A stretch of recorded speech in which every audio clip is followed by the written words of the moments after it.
IHTM Sports.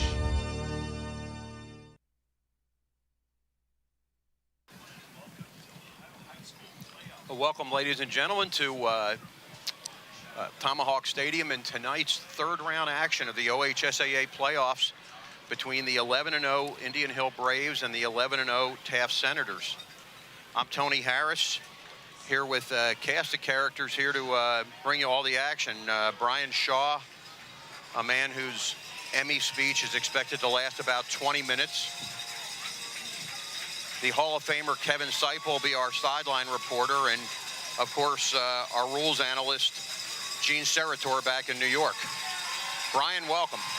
Thanks, Toe. And the ambient mic is turned up. Toe can hardly hear you. Nothing can stop me. I'm all the way up.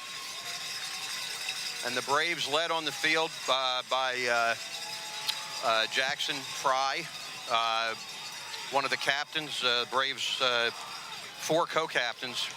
Jackson Fry, the outstanding defensive end and offensive tight end. George Vollmer, Evan Riggs, Drew Rader. And this will be the seniors' last game here at Tomahawk Stadium, Brian. We had senior night a couple years ago, or a couple weeks ago, but this will be the last home game for the Braves. We have up on the screen right now this matchup, Indian Hill and Taft. Indian Hill seated number 1 in the region, Taft number 4, and the winner of this game will get the Valley View and CHCA winner also being played tonight, and that'll be next week.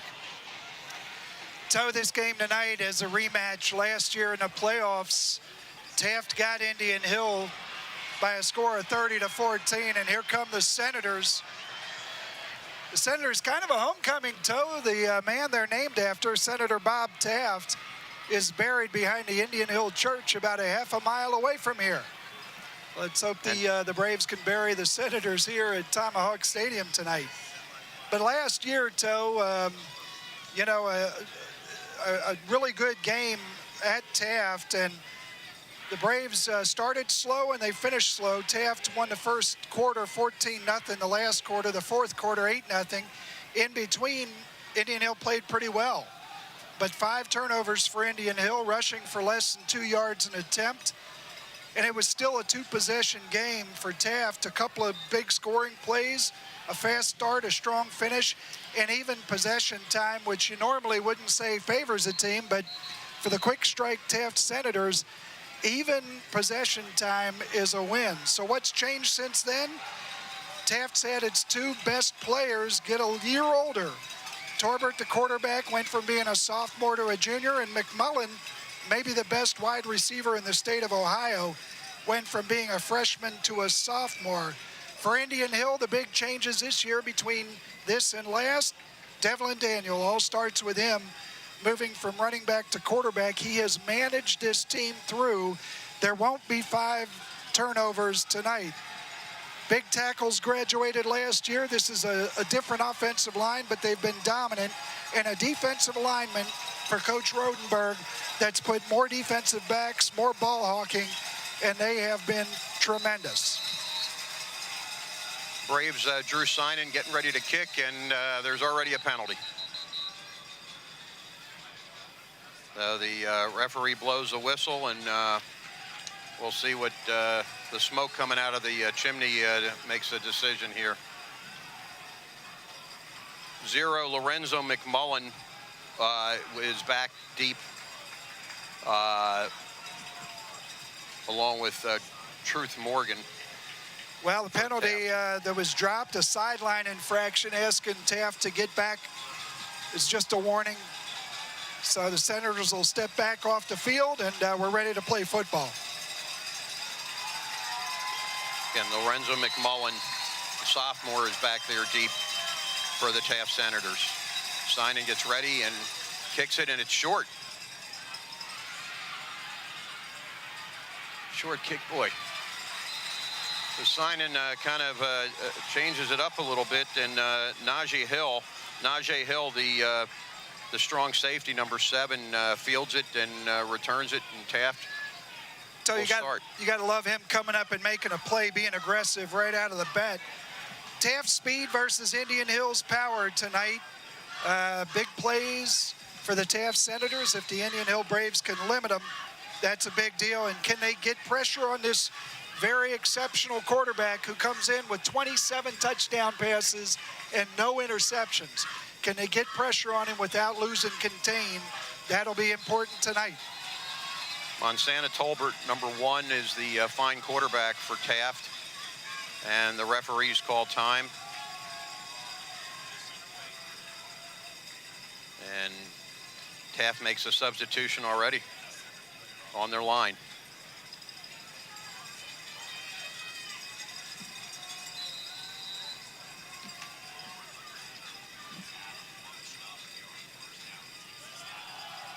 And there's a penalty in the backfield already. It's interesting.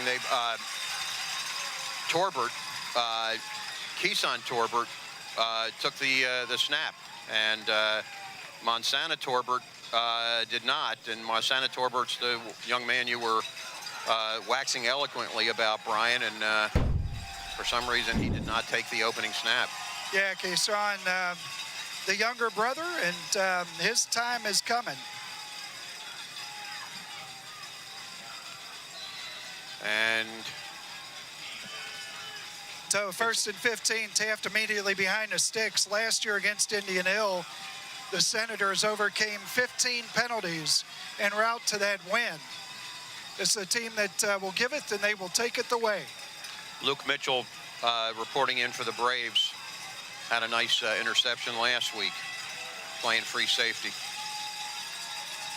Braves look like they're going to bring some pressure. And is it delay a game? Two quick penalties on the Senators, and 1st and 10 quickly becomes 1st and 20.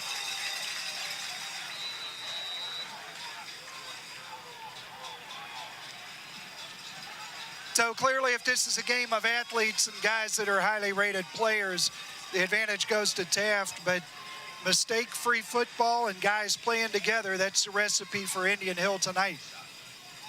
There's a snap. Flips it outside of Holloway, and he gets some room.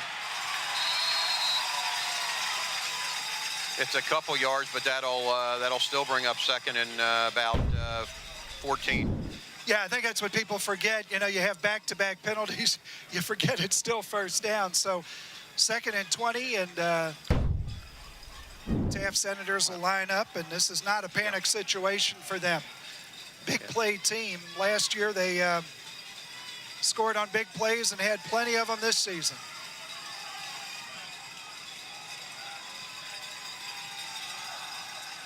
Torbert, and he throws it deep, and it's kicked away. Dylan Hartman leads this team with 7 interceptions, almost had his 8th.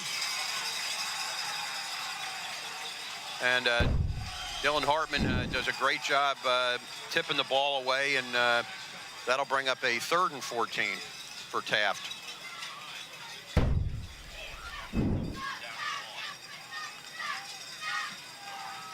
And again, Brian, interesting, the number 1, the all-league quarterback, Montana Torbert, has not taken a snap.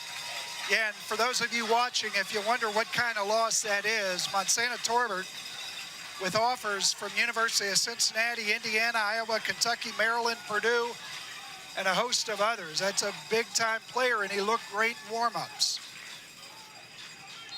And there's another delay of game. So Braves defense doing a really nice job. 2 delay of game penalties, an illegal procedure penalty, and Taft now facing a 3rd and 19 from the Braves 27, from their own 27. So 3rd and 19, when you're on your own end of the field, that's where you don't want to make a mistake right out of the gate. A turnover trying to do too much. Be interesting to see this play call for Taft. And again, you mentioned McMullen, 0, the fine wide receiver. Brody Smith guarding him one-on-one. And it goes the other way. Torbert going deep to the right side, and it's short. And the Braves force a quick out here for the Taft Senators, and the Braves will be receiving the ball at 4th and 19, and Taft will be punting from their own 32.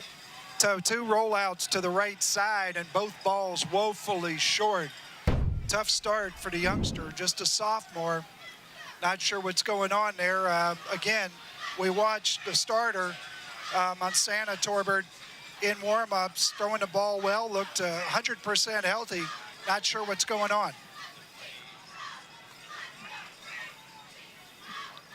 Taft back to punt. Lorenzo McMullen, their fine wideout, is listed as their punter, and he punts a nice one.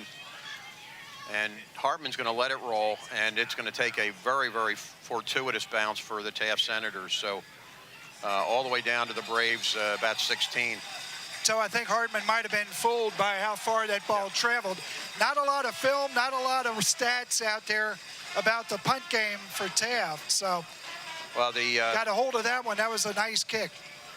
The Braves will start at their own 16-yard line, and Devlin Daniel and company come out on the field.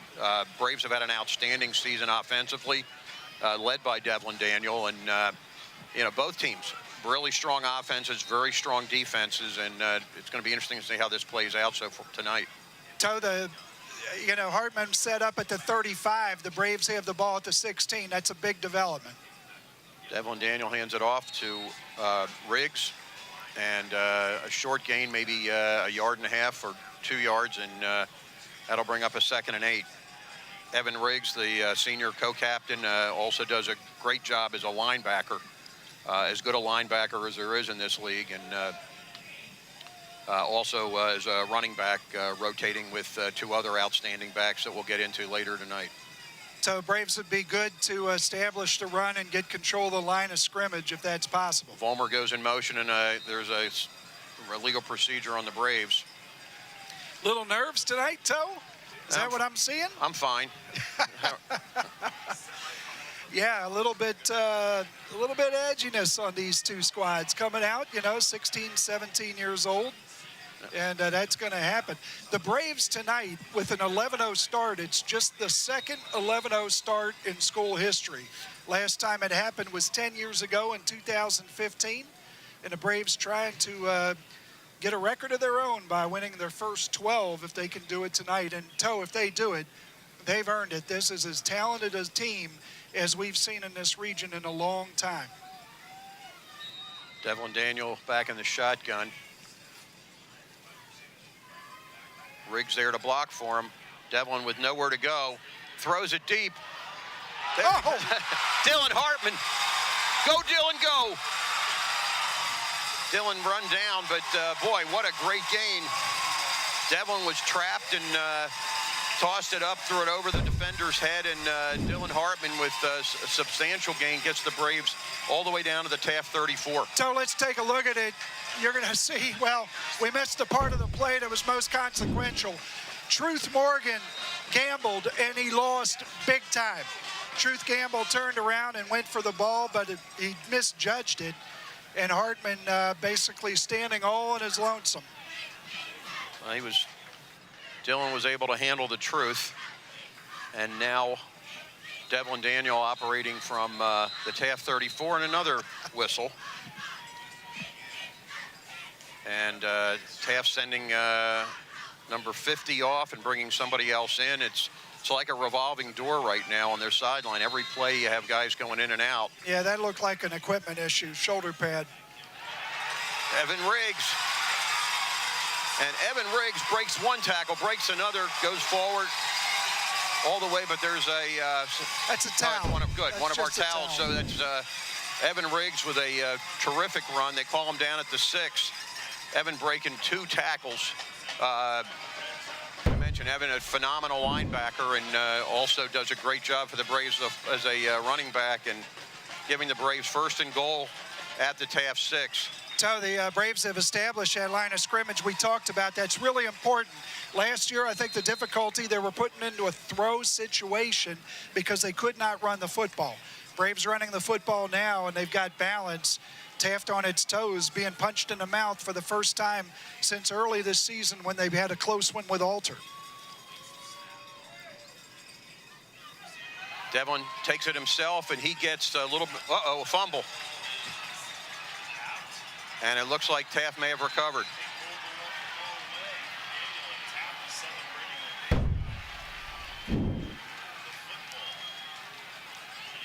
Oh, he comes out. Devlin gets down to about the 2-yard line, and the ball squirts out, and Taft will take over on the about the 3.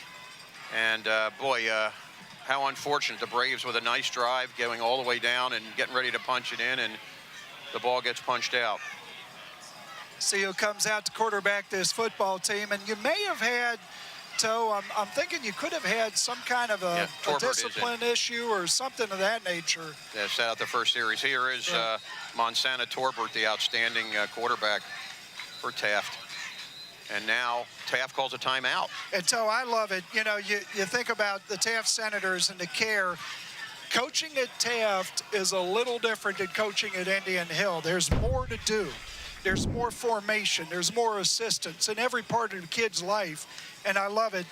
They are in excellent hands. Tyler Williams, a Coleraine High School grad and a former player at Akron University. He's been tutored by greats such as Tom Bolden at Coleraine and Steve Speck at St. X. Got the job in 2021. He's been 52-11, 22-3 in league play, and 11-3, which is a phenomenal record in the postseason. He's a tremendous guy.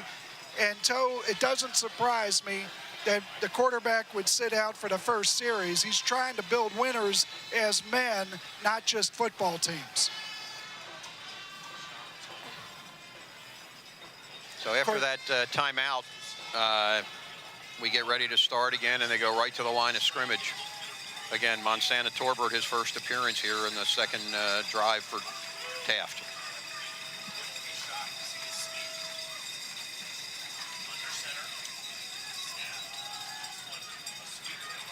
They pitch it, and Torbert runs himself and gets out of bounds. And is it enough for a first down?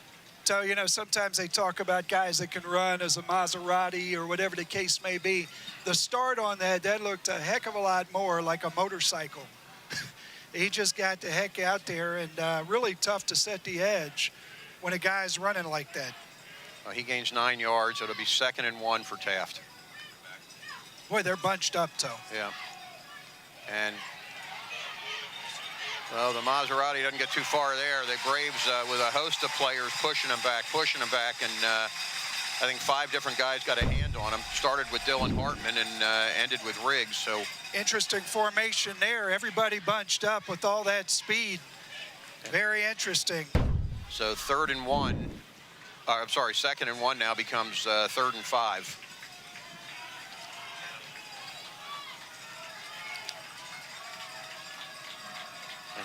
Torbert with Najee Hill in the backfield with him.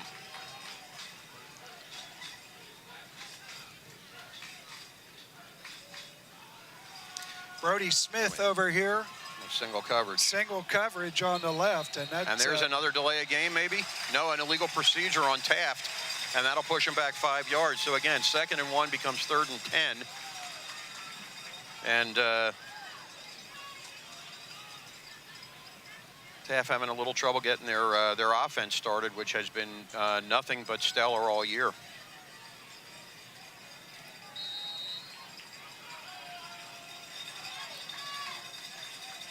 Interesting, having some issues too, getting plays in. It's taking a little longer, I think, than they'd like, and that was a big disruptor for the younger brother, Torbert. Yeah. Brody Smith single coverage with Lorenzo McMullen, 0 down closest to the bottom of our screen. You look how high up Volmer is too. That's a lot. And run play and not going to get anything. Torbert taken down unceremoniously, and that'll bring up a 4th and 8 or 9, and that'll force a punt. Drew Rader playing his last game on this field, and he's played a bunch of football. Yep. And he is an absolute force. Well, let's see right here. Hartman sets up at the 40 or the 38. Let's see where the Braves end up with the football. So the turnover doesn't really hurt the Braves. They're going to get the ball back in Taft's end of the field here. McMullen, the fine wide out, is also the punter. And the Braves bring in a big rush. Low line drive. Hartman will catch it. Evades one run.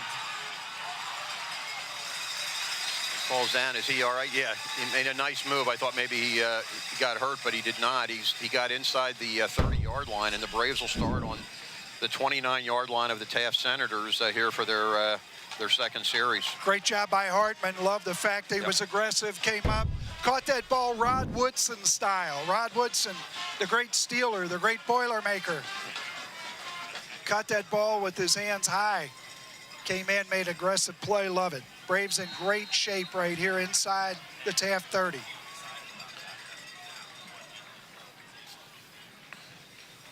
And Evan Riggs comes out for the second series. I mentioned the Braves use 3 different running backs: Evan Riggs, Jacob Alexander, and also Ashton Graham. It's Riggs, and he will get up for about a 3-yard gain. Tough sledding there on the left side. And So last time these two teams played, there were 12 tackles for loss by the Taft defense. Evan Riggs giving you a huge play right there to break contact and get positive yardage, keep you on schedule in front of the sticks. Those are small things, but those are gigantic plays to win a football game like this. Now they only give Evan forward progress for a 2-yard gain, but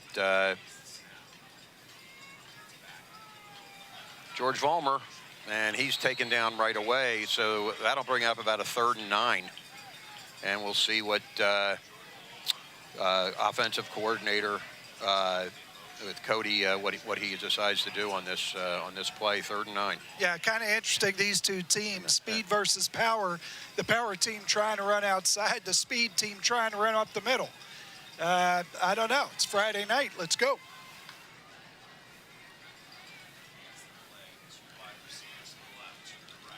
Devlin in an empty backfield. Comes back, and here comes a rush. And Devlin will try to run it, but he cannot break the last tackle. He did a great job getting out, but not too many Senators. Too many Senators here, too many Senators in Washington. So with 4th and 8, and we'll see if, the Braves are going to set up for a field goal. Drew Seinen. And so if you wonder about the value of all those attempts throughout the season, this is where it pays dividends for young Drew Seinen to have that kind of experience. Well, he's going to try a 44-yarder. And it is good. Drew Seinen, 44-yard field goal attempt. That's and through it, just tremendous. Drew Seinen's had an outstanding year. He leads the CHL in field goals made, adds another one to it, and amazing. He led the league in field goals. That's his 10th field goal of the year. He's 57 of 59 for extra points, yet he was honorable mention all league.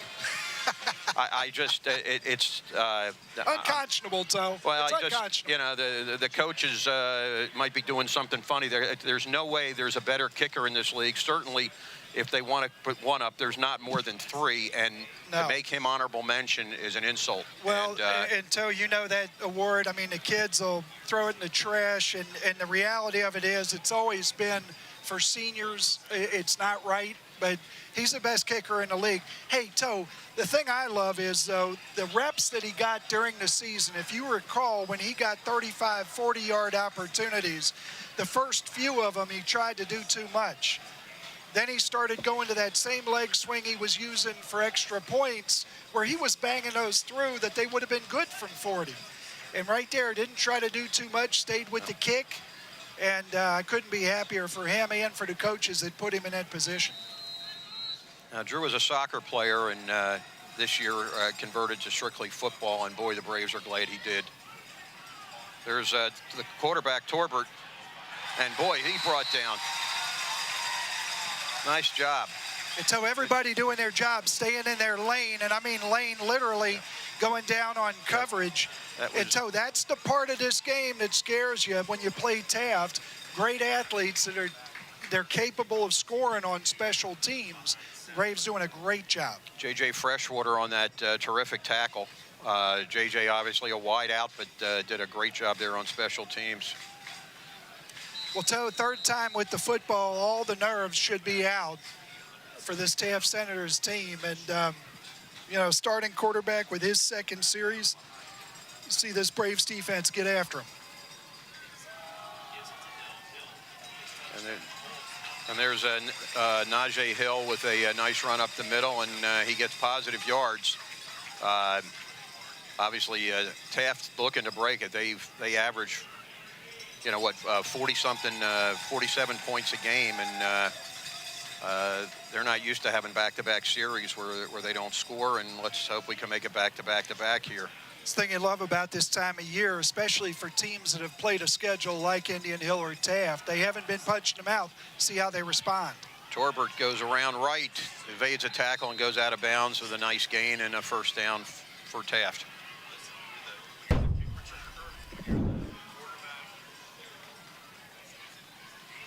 So a lot of guys on this Taft team that can do a lot of things. So far, it's been very heavy on the quarterback. See if they can get some other guys involved. If they can't, I like Indian Hill's chances to adjust.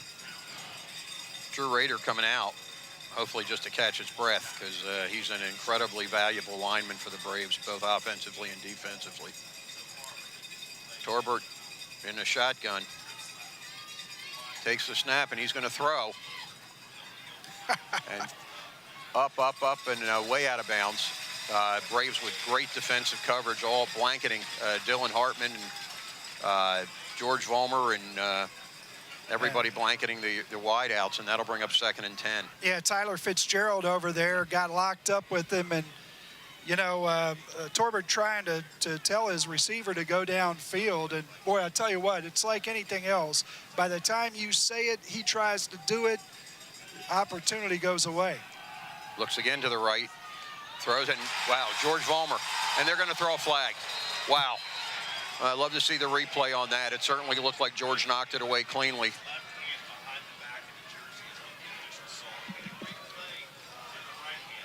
And the flag did come out. They're going to call pass interference on George Vollmer, and that'll give Taft a first down.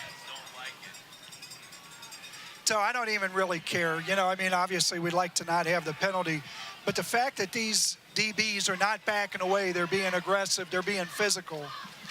Taft's motto, you know, play fast, play physical, play together. That's football, and I love the fact that this Braves defense is coming out and flying around the field. So they give Taft a 1st and 10, and down to the Braves 44. And so Taft with as good of a fan base as we've seen this year. Whoa. Najee Hill goes down immediately. Topher Wachtel with another tackle for loss. Yep. So we've talked about it all season. These linebackers, Jernigan, Wachtel, and Riggs, all getting in the backfield, making disruptive plays. We got a 2nd down behind the sticks, and that is huge. Wachtel unblocked, being able to find his spot and go in and wrap up. Nice job. So after the phantom pass interference penalty, it's 2nd and 11 for Taft. Torbert goes back. Riggs can't quite get him, and there's deep. And now, wow. Tough place for Brody Smith. That ball was underthrown, and the receiver coming back, Smith not knowing where the football is, and there was contact, but that's a really tough one. Now, Brody Smith has a right to the ball as well. Yeah, if that ball's on target, it gets out on time. He threw it a long way, but he threw it late. that ball comes out on time, that's just a touchdown. Braves with an opportunity to still defend here. So that's not going to kill them.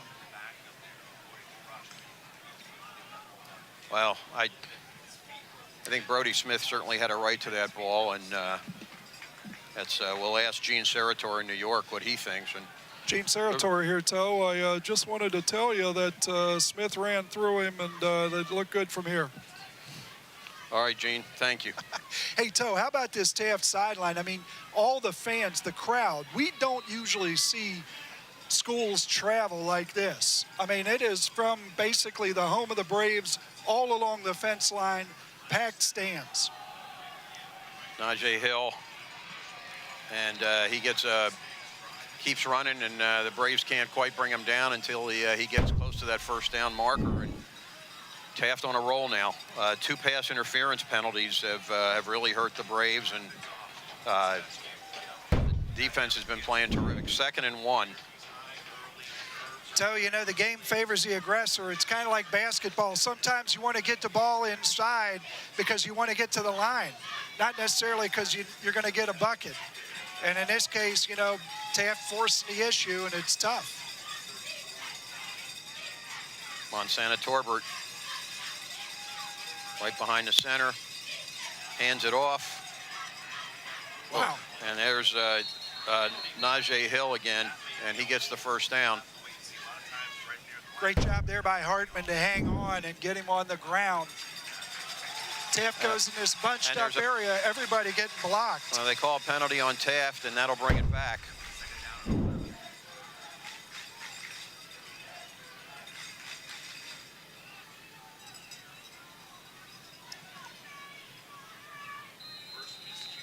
So that'll be 2nd and 11 to be holding on Taft, and so 2nd and 1 becomes 2nd and 11. So good talent, good coaching staff. The thing that undoes you, mistakes. And Taft has made enough mistakes for a full football game at this point. The penalty situation is just unbelievable. 2nd and 11, and Torbert now goes back into the shotgun. Oh my goodness, Evan Riggs forces it out. Joey Jernigan, and he slips into the ball. Oh my goodness. Joey Jernigan, an untouched journey into the end zone, trips, fumbles the ball, and Taft will recover. So that's a heck of a loss on that play. Well, but it's first down now. But yes, you're no, right. I understand what the hell it is. But the turf monster grabs Joey Jernigan, and oh my goodness. So that's just not something you see very often. And in the beginning of that play, really, where Taft fumbled the ball, that's one where it was a little bit close. Was he down? Was he not down? The call on the field is going to be the call. And they called it a fumble, and then to have this happen on the other end. 2 fumbles on the same play. It's a wild night. And 2 fumbles for the Braves inside the 5-yard line. Yeah. Braves could easily be up 14. So the ball's on the 2-yard line, and Taft will regroup. If you watch enough football, you see just about everything. Evan Riggs with a great tackle, and maybe able to knock the ball loose, and all for naught here. Torbert, and he is off to the races. Wow. Wow. How about... And Torbert on a 98-yard run. 98 yards. So I know it's not the focal point of the play, but I want you to watch Jackson Fry, a defensive end, almost catch this guy who's got a dozen Division I offers. Unbelievable. Wow, what a turn of events, though, Toe. Braves cruising in for 7, and Taft goes the other way for 90-some yards. One play, 98 yards, right after the Braves, should have had it, could have had it right in the end zone. So, and so you feel for Jernigan, because you talk about a guy that gives you 100% all the time. Heart goes out, a lot of football, let's go get it back. And some more laundry. And so the importance of this is a Taft team that is just as apt to go for 2 as it is for 1. So depending on where this penalty goes, if it gets them closer, we might see a different approach. Will be. It's on the Braves, so it's half the distance to the goal. And Chase Mack, their kicker.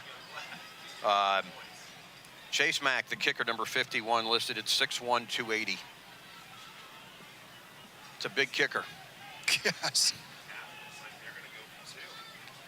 And Mack stays in the game, but a lot of personnel changes, and it looks like Taft will go for 2.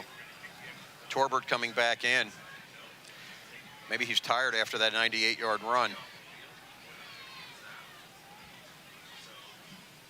Torbert in, Lorenzo McMullen in the fine wideout, and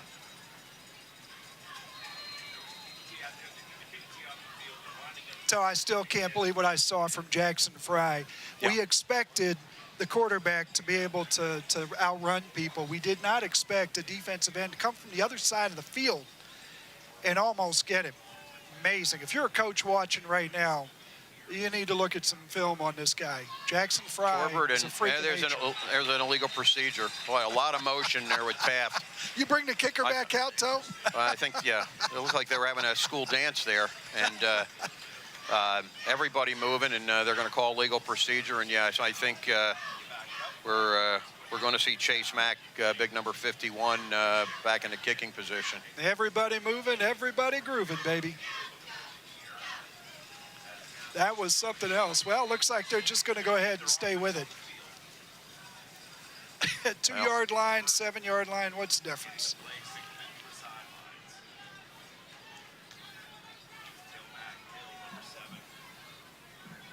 Well, they are going to go for it. Najee Hill, and he is knocked back. He will not get it. Nope. And the Braves are able to hold, and with this the unfortunate events that just occurred to the Braves, only down 6-3. Yeah, both teams, you know, for a couple of 11-0 teams, both teams seemingly cannot stand prosperity right now. Braves giving it up inside the Taft 5 twice. Taft just making one mistake after another. And here we are at 6-3 with the first quarter coming to a close. And Topher Wachtel, the aforementioned honorable mention all-league player, stopping the play there. And what'd you think about that award, Toe? How'd you take that one when you heard about it? That kid's been phenomenal all year, and just an outstanding linebacker. And I don't say, well, he can't be first-team all-league, and to make him honorable mention, I just hopefully he plays with a chip on his shoulder, because he deserves to the plaudits that the coaches didn't see fit. And maybe next year he'll take it out on everybody else. Former Indian Hill basketball coach Tim Birch once went through an entire open gym and tryout schedule thinking that a kid was a senior, and he had a practice not to cut seniors. So he didn't cut him. The kid never played, but as it turns out, the kid was a junior, and he got a 2-year ticket. So maybe if Tim Birch was coaching the Braves, he would have put Topher up as a senior. And if he was a senior, same thing with Drew Sonnen, they both would have gotten first team. There's no question about it. Kind of a stooge kick. George Vollmer, and he's hit hard, but he bounces off and gains another 7 or 8 yards. So George Vollmer, not afraid of contact at all, and gives the Braves pretty good field position for their next drive, which most likely will be the last play of the first quarter. So what a first quarter it's been. We're going to have one more play here, but you know, it just is really, really hard to understand. You know, you talk about these two teams not having faced adversity. Indian Hill played a schedule this year where their opponents were 54 and 66. Taft played a schedule where their opponents were 46 and 71. Neither team's been punched yet. This is great to see. Devon Daniel hands it off to Riggs, and he is dragged down for a loss.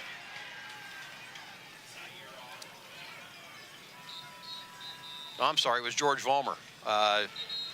George Vollmer is dragged down, and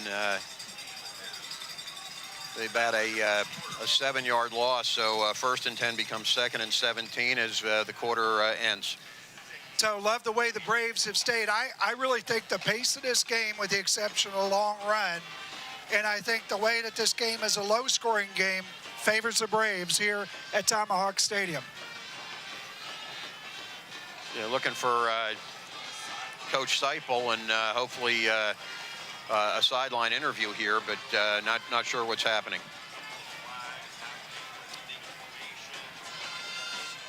So, boy, Brian, an awful lot of action in the first quarter, a game full of action, actually. You know, a couple tough plays. Devlin Daniel having a fumble inside the 5, and Joey Jernigan with a fumble as well inside the 5, and Taft taking advantage with an incredible 98-yard run. Braves playing great defense. That's the one play, and a couple questionable pass interference penalties that have hurt. Well, Toe, I think if you came into this game, you're Indian Hill, you want to be able to run the football. They've been able to do that, and that's really good news. The other thing is they have been able to contain Torbert with the exception of that one run, and they've looked pretty good. Devlin goes back. He throws it short. Maybe it's tipped. And Devlin well pursued. Make a, yeah, again, second and 18, excuse me. So this is the 11th meeting between these two schools all time. John Rodenberg's been in 3. This was his 3rd. In 2022, the Braves lost 41-0. That was Rodenberg's first year. Last year, we mentioned a 30-14 loss in the playoffs. But this is the 11th meeting. We'll talk about the others in a minute. Devlin takes the snap, and he will. I thought he was going to run. He's looking to pass, but nowhere to go. He could have. And he throws it as hard as he can, and far as he can. George Vollmer is not able to get there quick enough, and it's intercepted. And there is a penalty on the field after the play, and we'll see who it's on. It looks like So interesting on that interception. He actually bobbled the ball, but was able to get control before he hit the ground. That was Devlin, if he has enough time, can throw the ball about 70 yards. And he was didn't get the chance to plant, and that ball was way short of where he wanted it to go, under heavy pressure. Well, officials talking about a penalty that occurred in that area where he threw the ball. I think it was after the interception, though, and I think it's unsportsmanlike conduct on Taft. Personal foul, Taft, and so that'll push him back a little bit further. So we talked about those, this being the 11th meeting between the teams, and those that preceded it. The first game was back in 1987. The last Indian Hill win in this was 2017, when the Indian Hill Braves beat Taft 47-22 at the old Stargell Field. Stargell Stadium down on the West End, a tremendous place. A young man in Philadelphia tonight, young Colin Shaw, had a couple of touchdowns in that game. But the Braves and Senators with a long history.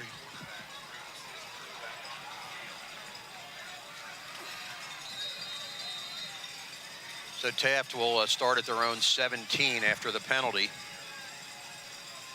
Leading 6-3. And so you just hope that this is a game of whoever has the ball and can make plays, not whoever makes mistakes. For seniors' last game, you just don't want it to be that way. Look for a clean second quarter. Torbert keeps it himself, jumps, and there's going to be a holding call, I believe, on Taft, so that'll push him back halfway to the half the distance. Yeah, a couple different holds there. Michael Benanami was being held, and they call it, and so from the 17, half of that, about 8.5-yard penalty, and it'll be 1st and 18. More holds in the Iowa wrestling team, Toe. And speaking of the Iowa wrestling team and the Iowa Hawkeyes, the great, loved Larry Eli is now an Indian Hill Hall of Famer, or will be on January 10th of 2026. Larry selected in the special division for Indian Hill.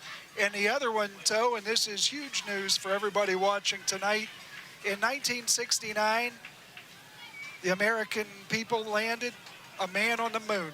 Neil Armstrong down Drake Road landed on the moon, and Denny Dubs came to Indian Hill High School as a teacher. Denny Dubs will be going into the Indian Hill Hall of Fame in January. Torbert looking, and he's going to throw deep, and it's short.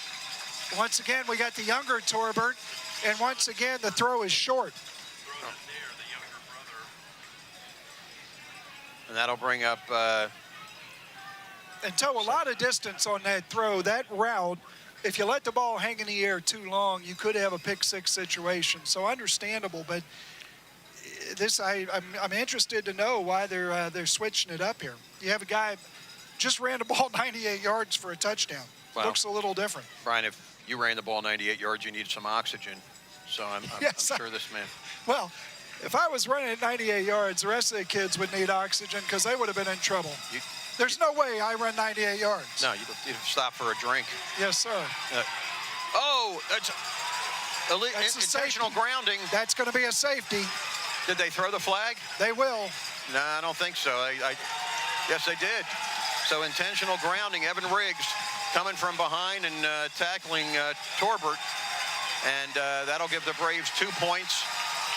And great job by the Braves defense.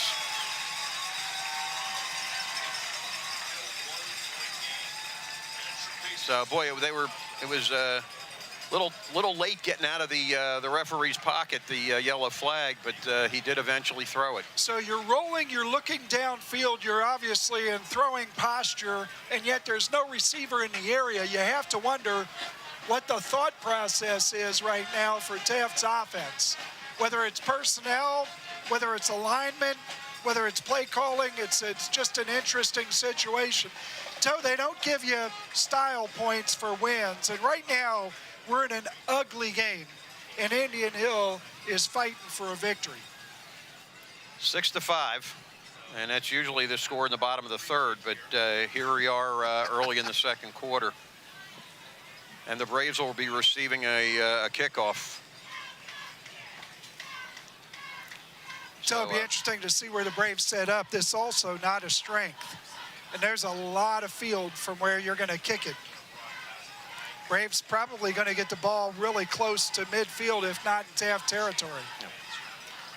Well, Taft hasn't had to kick off very much. They haven't given up very many points this year, and besides the one kickoff a game, they've only given up 41 points. So they've had maybe what 6 kickoffs plus the one each game that they have to do. So that's they haven't had a lot of experience, and I'm sure kicking from the 20 is even. Well, tell you mentioned experience, and yes, the kicker ran out to the 40, thinking that's where he was going to kick it. The referee was standing at the 20 and said, "Come on back, my man. Come on back."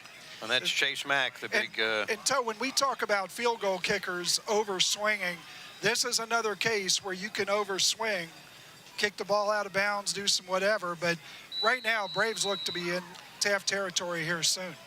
Vollmer and Hartman deep on the Braves 40.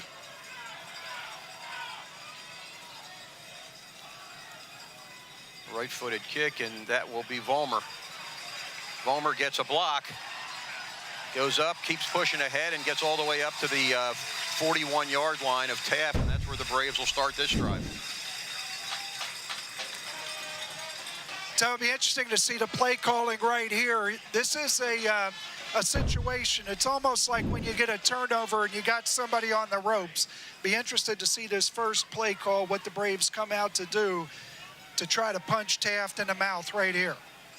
Cody Reardon very excited. We're just talking to the Braves about what he does want to do here, and Cody, the fine offensive coordinator for Indian Hill. Ashton Graham takes the fakes it, and Devlin pops right up with a nice little gain. Ashton Graham with his first appearance. appearance on offense. So I love that play call. Punching Taft in the mouth right now, a little dose of Devlin Daniel and a little dose of north-south. I think that's really good for this Braves team. Get behind Drew Rader, get behind some of these offensive linemen that have done such a great job all year. Get that defense moving with a read option and run that ball north-south. Love that play call. Daniel back with Ashton Graham to his right. Dylan Hartman with the ball, and he's spun around and laid out for about a 1-yard gain. So the Braves now with a 3rd and about 5. And be interesting to see what this play call might be. Well, the more the Braves do that, what they just did with the same play running 2 different things off of it, the more they're going to get that Taft defense over pursuing and moving around. At least that's the thought. If Taft's able to maintain the gap integrity, great. If they're not, Devlin Daniel's going to have a big opportunity.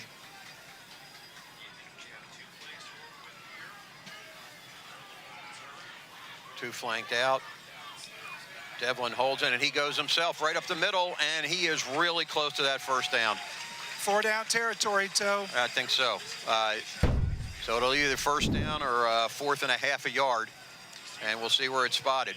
Yeah, that's a great play. That puts you right where you want to be. Yeah. I mean, I know you'd love to get the first down, get a new set, but that's really good stuff. Devlin Daniel with a great run.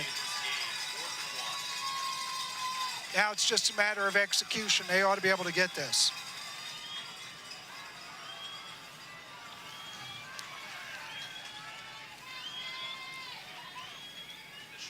Big Ashton Graham in there, and he will follow Ashton, and he will get the first down and then some. And the Braves with the first down at the just inside the 30-yard line of Taft. So it's great to have a fast quarterback. It's great to have a sturdy quarterback that can get tough yards. But when you've got both, and the Braves have both in Devlin Daniel, that is a real luxury. So Ashton Graham leading the block for Devlin, and a short gain, but exactly what the Braves needed. 1st and 10 now at the Taft 30-yard line.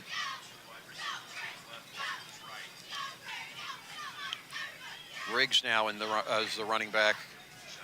Riggs will get the ball, and he falls forward for about a 2 to 3 yard gain, and be 2nd and maybe 7.5, let's call it. Braves staying on schedule, and this second quarter is flying by. Time just dripping off that clock, and if you're the Taft Senators, this is exactly what you don't want to see. Indian Hill controlling tempo, establishing the line of scrimmage, being physical with you, and you got guys that are starting to show a little wear, a little tired on that front 4. Daniel and Riggs in the backfield. Vollmer in motion, and Devlin takes it himself, and he is stuffed as he tries to get up the middle, possibly a yard. And the Braves now with a 3rd and 7.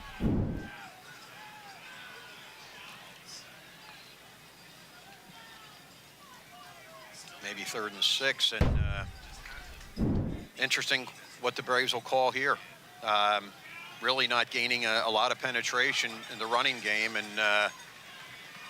we'll see how it goes with the passing. Dylan Hartman and Ben Sichel down here to the bottom of your screen, the wideouts for the Braves.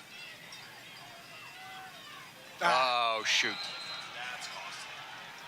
That was a legal motion here on the Braves, and that'll bring up, I think, a 3rd and 12. Yeah, right tackle just in that rocking motion, you know, yeah, tough. Just kind of got a little off balance there, and that's all it takes. Yeah. 3rd and 12 from the 31, and Devlin Daniel with Riggs to his left. Devlin being chased. Beautiful pass right in there to Dylan Hartman, and the Braves have a first down. Nice play. Devlin was being pursued, and if you watch this, Evan Riggs and Drew Rader put a Malachi crunch on the pursuer and give Devlin enough time to make that throw. Yeah, so in a perfect route against this Taft defense. Hartman able to find space, sit down, make himself available, and the Braves are rolling. 1st and 10 on the 17.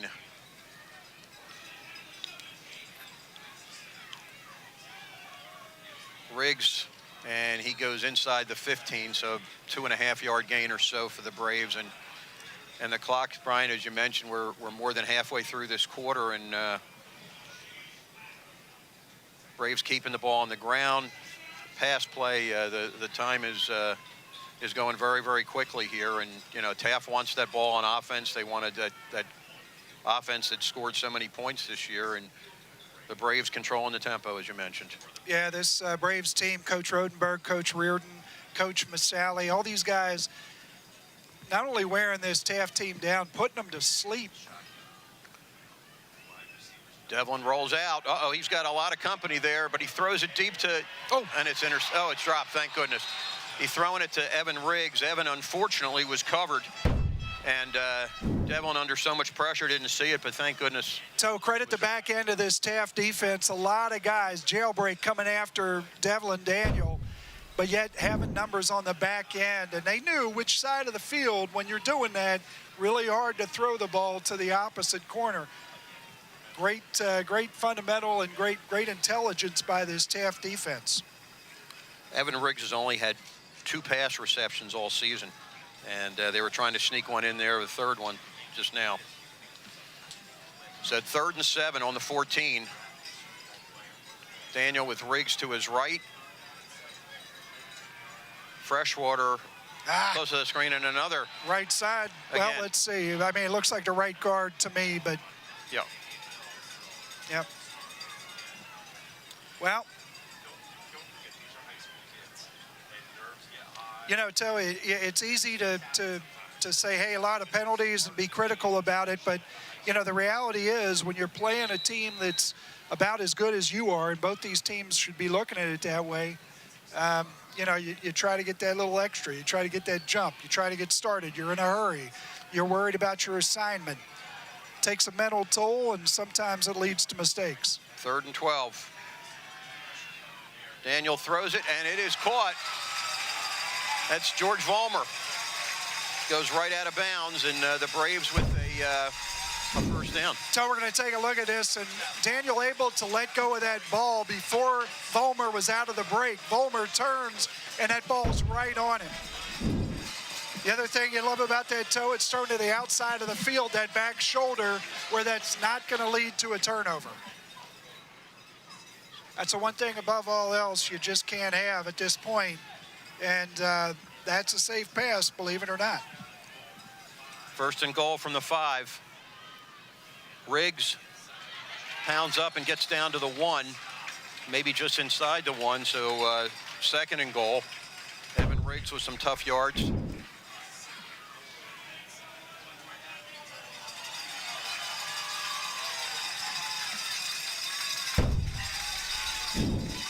Ball security, Toe. Yep. Right now, no penalties, ball security. Let's just execute and get this thing in.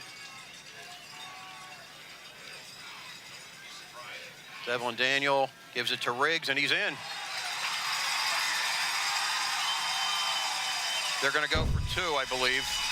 Devlin came running to the sideline, and they waved him back in. So there was Braves up 11-5. 11-6. Taft, Toe, I'm a big watcher of body language. Regardless of what the situation is, I like to watch body language. And right now, the body language is overwhelmingly in favor of the Braves.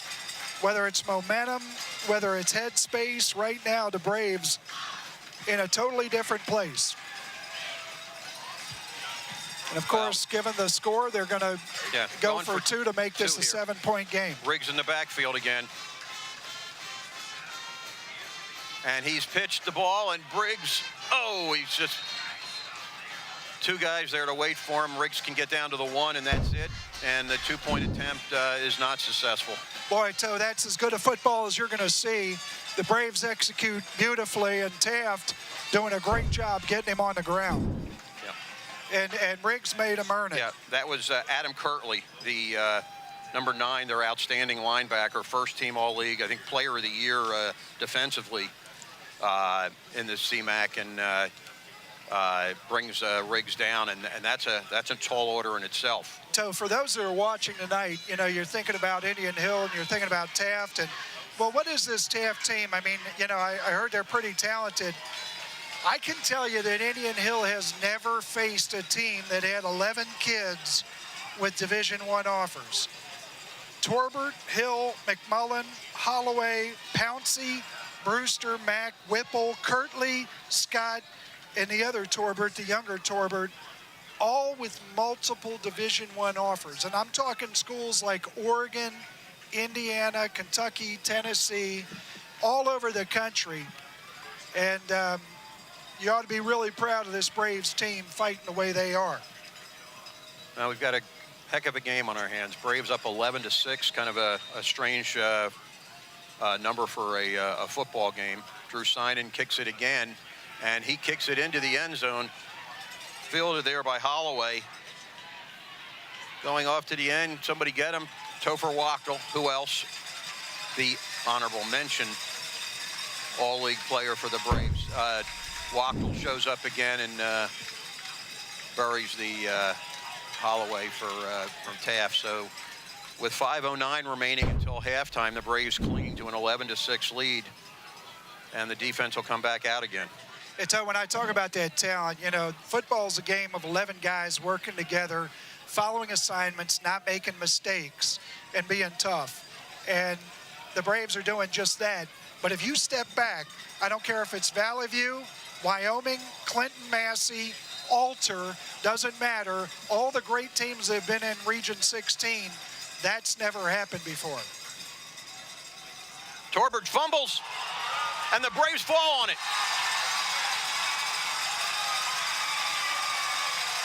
So another great play by the Braves defense. Joey Jernigan falls on the fumble.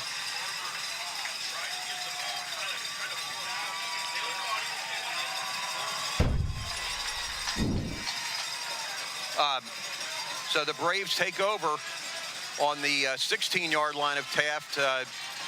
What a great turn of events here, Brian, in the last couple minutes. So body language again, I'm seeing guys walking off the field, helmets coming off, just disbelief.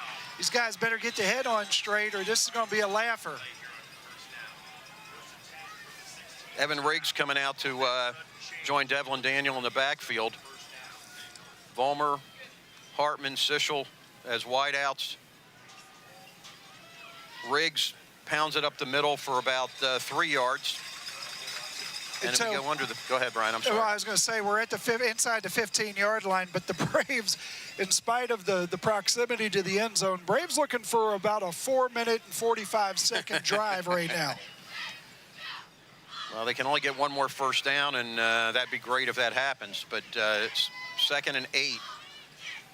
Riggs finding the running room kind of tough there. Taft doing a great job. In motion. There goes Riggs again, and boy, he's pounded, but he keeps falling forward and gets some positive yards. Riggs was knocked back. Could have been a negative yard, but instead, Riggs goes up and gets a few more for the Braves. They'll bring up a 3rd and 3. So thinking ahead, if you get into a 4th down situation, you know, you may look at this and say it's 4-down territory for 2 reasons. One, you really would like to put you know, Taft in a position, if they do have the football, that they have to go a pretty long way. The other thing is, you get a field goal here, it's still a 1-possession game. I know it's only the 2nd quarter. A lot of football to be played. Braves would really like to put 6. Freshwater in the game. He'll lead some interference for Devlin Daniel, who bounces up and gets the first down. Devlin Daniel. That takes that decision away. Yeah. Devlin Daniel, coach's best friend for many reasons, and that's one of them. And, you know, that's a great run by Daniel, but you think of the runs by Riggs to get extra yardage and put them in short yardage situations. Absolutely fantastic. So the Braves with 1st and goal from the Taft 4 as the clock continues to tick. Daniel takes a snap, hands it to, well, he fakes it and gives it to himself. Oh, my goodness. Wow, they called the penalty. Jacob Alexander away from the play and gets cold cocked there by one of the Taft defenders and falls to the ground. The flag finally comes out. That'll be a personal foul. You do that against anybody, and it's a problem. You do that against some guys that we know like to talk and this, that, and the other. Jacob Alexander's not that guy. I'm not really sure where that comes from, because that's not his thing. You're not going to see a chirpy Jacob Alexander, and him taking that hit, I suspect his teammates will take exception. The referees are talking about it now, like they're trying to talk them out of that penalty, but that was pretty obvious. It was away from the play, and he just knocked Jacob Alexander to the ground after the play had been blown dead. So I think, you know, your primary consideration there is it a football play, and it's not a football play. Well, he's going to call it personal foul. There we go. If this were soccer, the kid would have gotten a red card. If it was soccer, it wouldn't have been that hard of a hit. Well,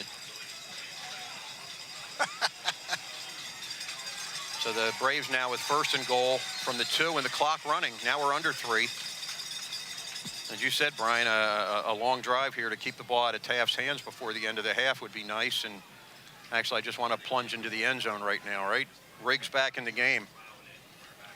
Riggs takes the handoff, and he gets, well, not much. I thought he might, but boy, there were 3 or 4 Taft defenders in his way. So that clock running, and we're going to be under 2 minutes probably by the time the Braves either score or whatever the case may be. Yeah. So this has been a second quarter that has been just a work of art for this Indian Hill Braves football team. Well, this is a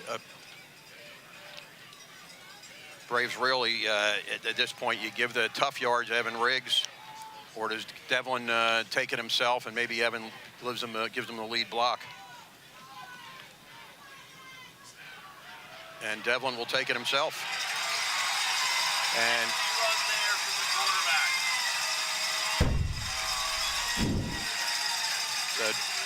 Devlin Daniel runs in for the touchdown, and we'll see the replay here. Devlin jumping up, down, boom, boom, boom, and Devlin puts the Braves back on the scoreboard with a touchdown for 6, and the Braves now up by 11, 17-6, and Drew Seinen hoping to make it a 12-point lead.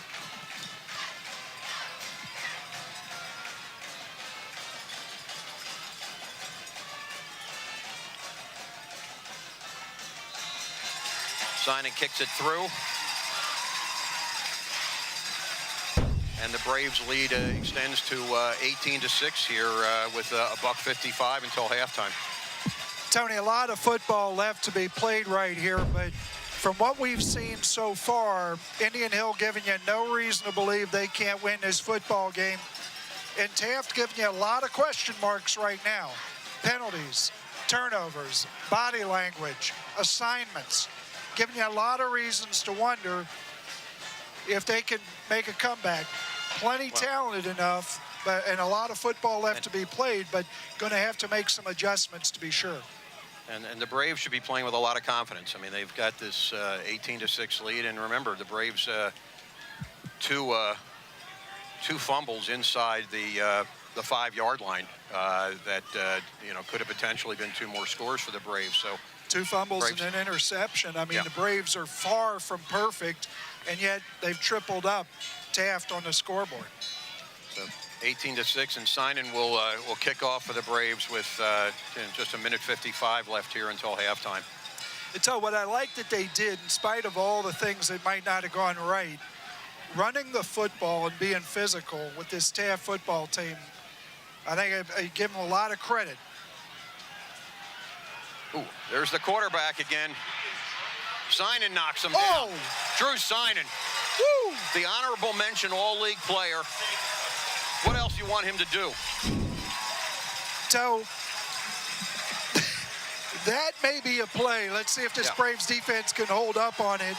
That may be a play that everybody looks back on, because you went from everybody in the house thinking that's 6 and it's an answer to momentum, to your return guy getting stoned by the kicker.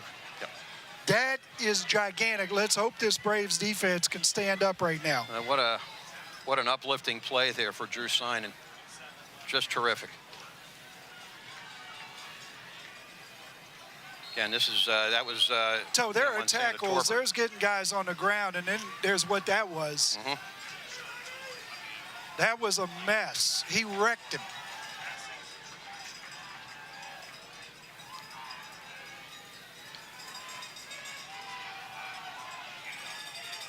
Handoff, and that's the Brian. That was the other Torbert, the younger Torbert, taking that snap. So maybe Montana Torbert got a little shaken up by the Braves kicker. Yeah, I don't know. I mean, we've seen this back and forth all night. Guy runs for 98 yards. Next series, they come out with a different dude.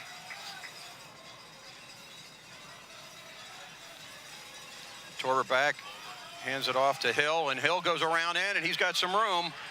And we got a penalty. Braves knock him out of bounds. Let's see what this penalty is, Toe. It's in the area of holding, maybe? I think so. We'll see. Holding on Taft, and that'll bring him back. So a minute 12 left here until halftime, and the Braves would certainly like to stop Taft here before the end of the half. Taft will receive the second half kickoff. These kids have been together now. They played, last year together. It's largely the same team coming back, just a little bit older, same coaching staff. No reason to think they're not going to trust, but they're dealing with a lot of disappointment here as we end this first half. Going to be a tough locker room if Taft doesn't do something right here. That brings it to 2nd and 14 from the spot of the foul. So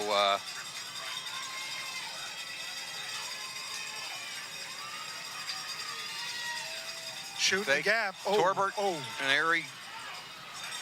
Evan Riggs, not only does he make the tackle and hold him back, but he keeps him in bounds and keeps that clock running. Excellent point, Toe. And how about Wachtel getting back there again? He wasn't alone. Jernigan back there with him, forcing the action to go a different way, and great play by Riggs. And again, Taft a little slow getting their plays in, and we're down to inside of 40 now. And this is a big play here, 3rd and 10.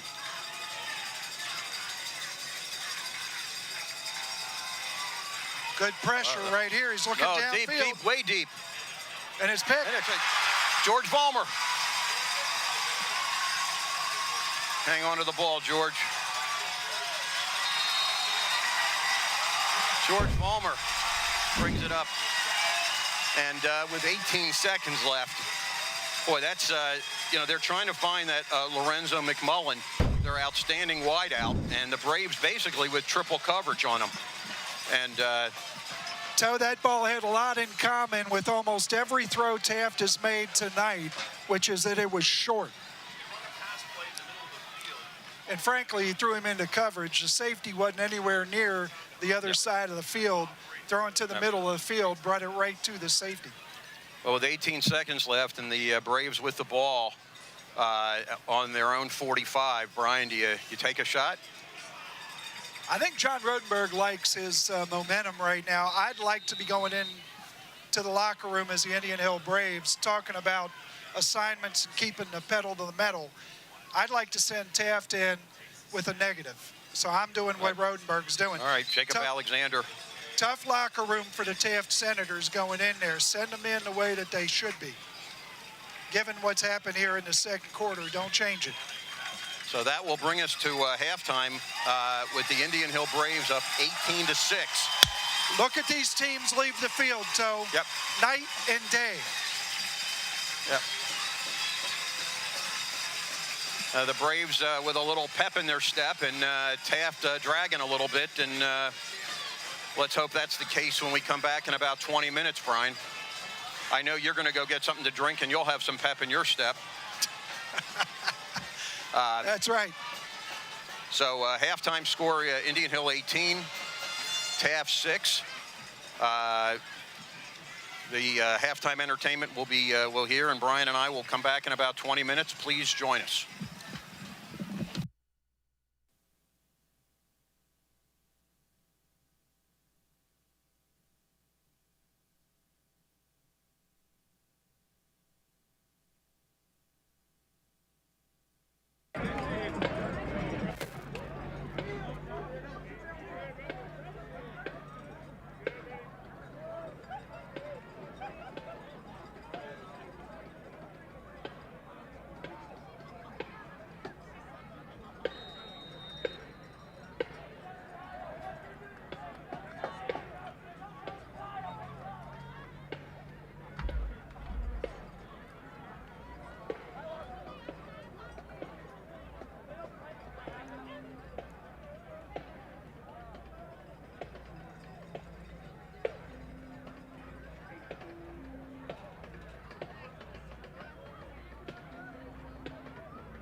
Uh-oh.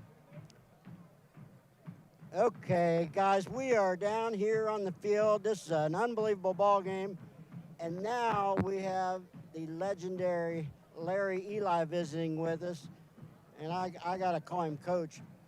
Coach, how you feeling? What do you think our chances are? What's your observations of the first half? That was unusual first half. There must have been 6, 7 turnovers by the two teams in the first quarter. I haven't seen that many fumbles get loose in a long time. Yeah, it looked like the kids were nervous, and you know, obviously this is a huge game, and but yeah, this thing's been going back and forth, and you always believe it'll come down to turnovers. Let me switch it a little bit for you, Larry. I want to put you in the mindset of a player. Okay. You played at a high level in college at Iowa in the Big Ten, then played for the Bengals and for Pittsburgh. Your whole life you've been in football.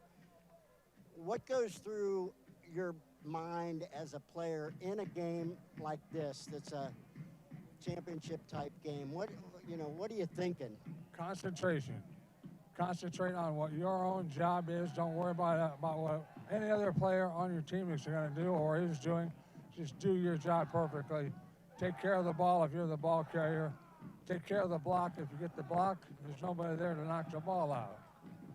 Okay, so do your own job. Concentration.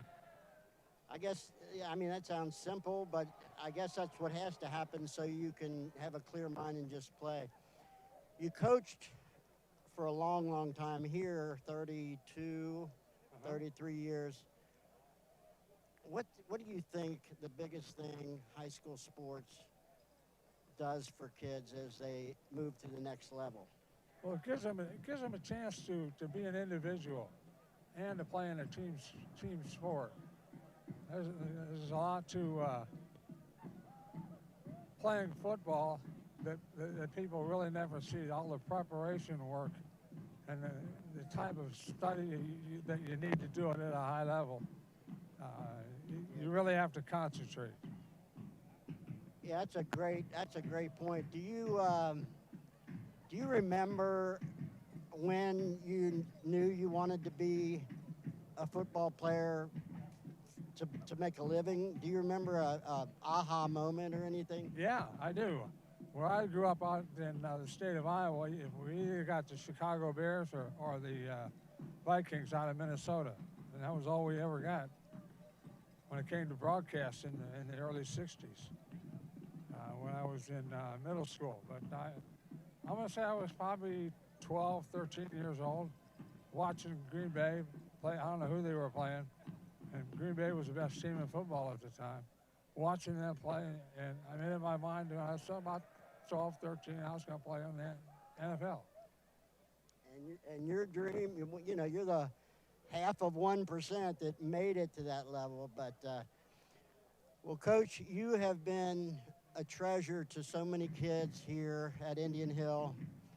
Your impact on the young people has just been life-changing, and I appreciate you taking a few minutes to talk to me. I have so much respect for you and the type of man you are outside of football. So, well, I want to make sure that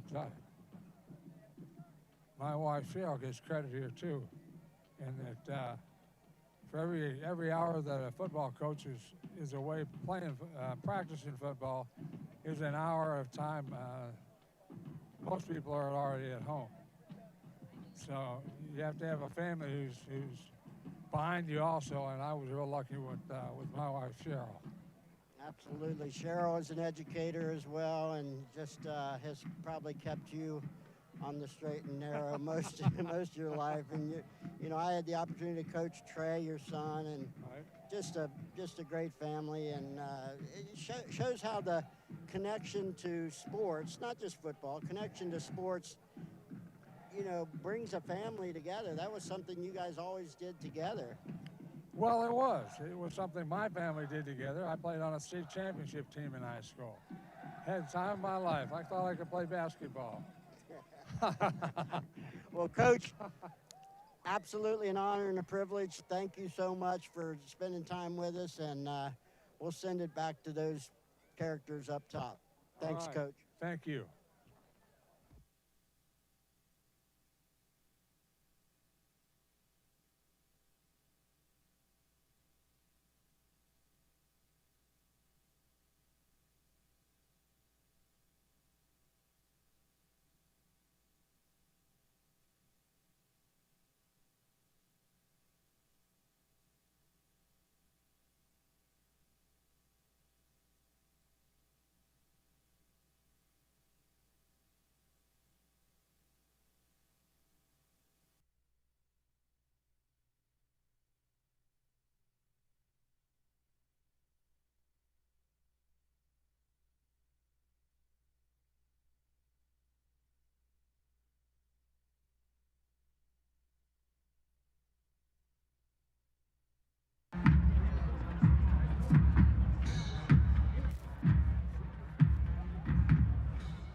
All right, Tony and Brian, I went from one legend to another. Now we have Ted Bolser, Hall of Famer Ted Bolser down here that's going to spend some time with us. He's spent a lot of time on this field in both football and lacrosse. And Ted, how does it feel to come back home?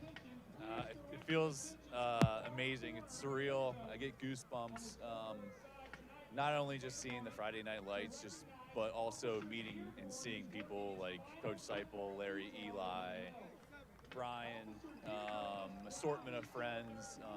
Truly some of the best moments I've ever spent in my life here. So, you know, you went to the Big Ten, great career here. Then you have a great career at Indiana, and then get a chance to play in the pros, but yet it still you sound sincere that high school sports still give you that great feeling. Talk a little bit about, you know, how that influenced you. Yeah. I will still, to this day, take it to my grave that the most proud and some of the best moments of my entire life were taking place on this field. Coming out, playing Friday Night Football for Indian Hill was it's easily some of the best moments I've ever had in my entire career and my entire life. And the most fun, again, I've also ever had in my life. That gives me goosebumps just hearing it, because, you know, you guys are, you know, sports and our sports football, but the connections that happen because of football. I mean, I think everybody that knows Ted Bolser also kind of associates you with Bo Cordell because of the connection there. And you're great friends too, but the quarterback receiver thing, and you were a great lacrosse player, and I, you know, I'd be remiss if I didn't talk about the influence of your father. Just how about a little tribute to Tom, man? Yeah. Well, obviously, my whole athletic career is surrounded and by him and kind of created by him. And although my mother would have a say into that as well, Tony. But no, my dad was my coach from first grade up until he couldn't do it anymore. And he was easily the greatest influence in my entire life. And I think a lot of people would test one of the greatest men in a lot of people's lives, which is, I think, the most important thing.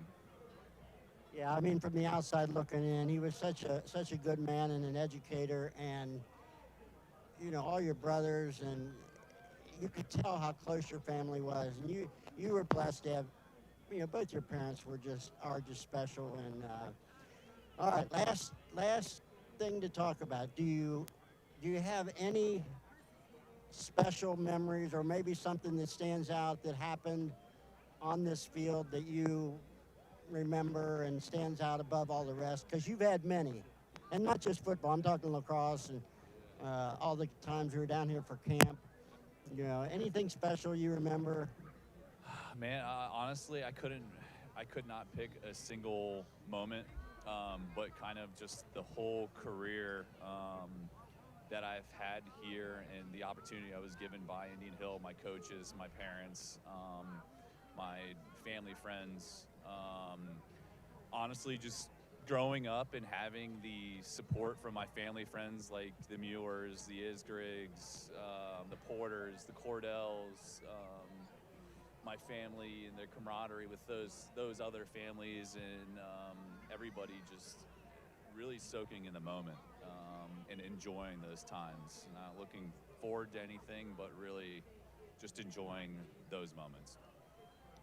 Yeah, that you say it so well and so eloquently, and I don't. You know, it was an honor.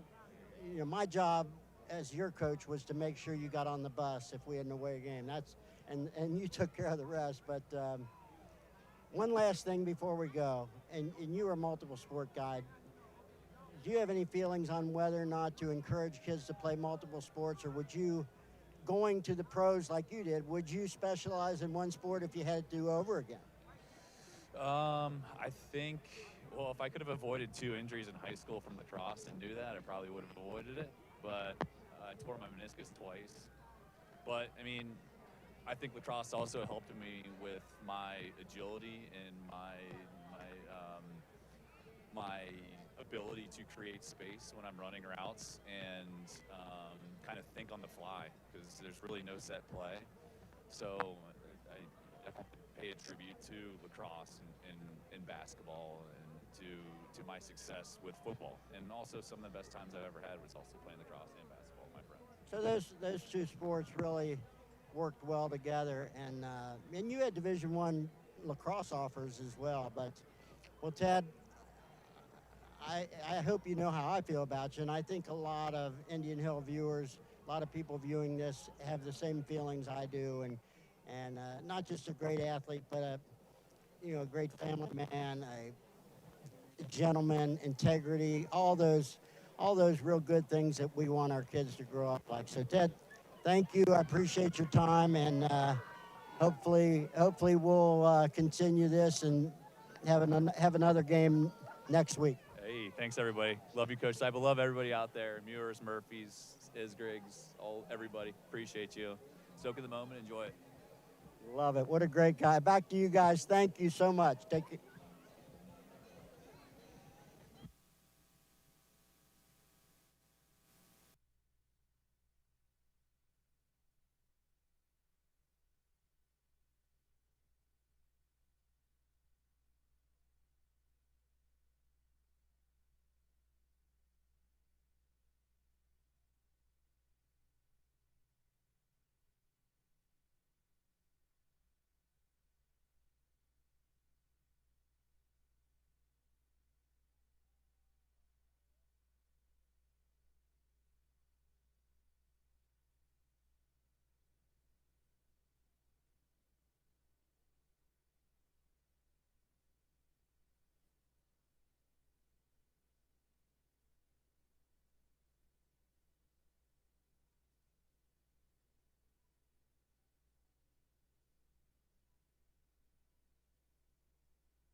Choose the Weiler way today.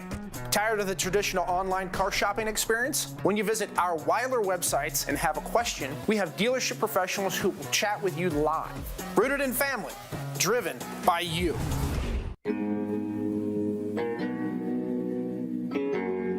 All right, team. We got a long day ahead of us, but this is what we do. It's time to go to work. Yeah, let's get it.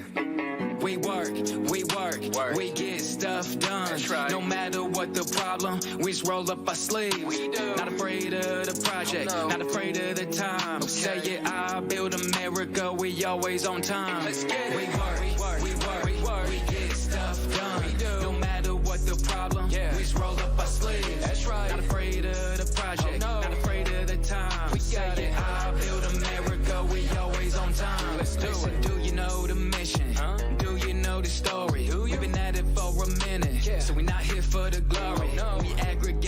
Charge rock, 24/7 non-stop. Our products high in calcium, low in that magnesium. Won't mix it up, then bag it. Y'all know what I'm saying. Yeah.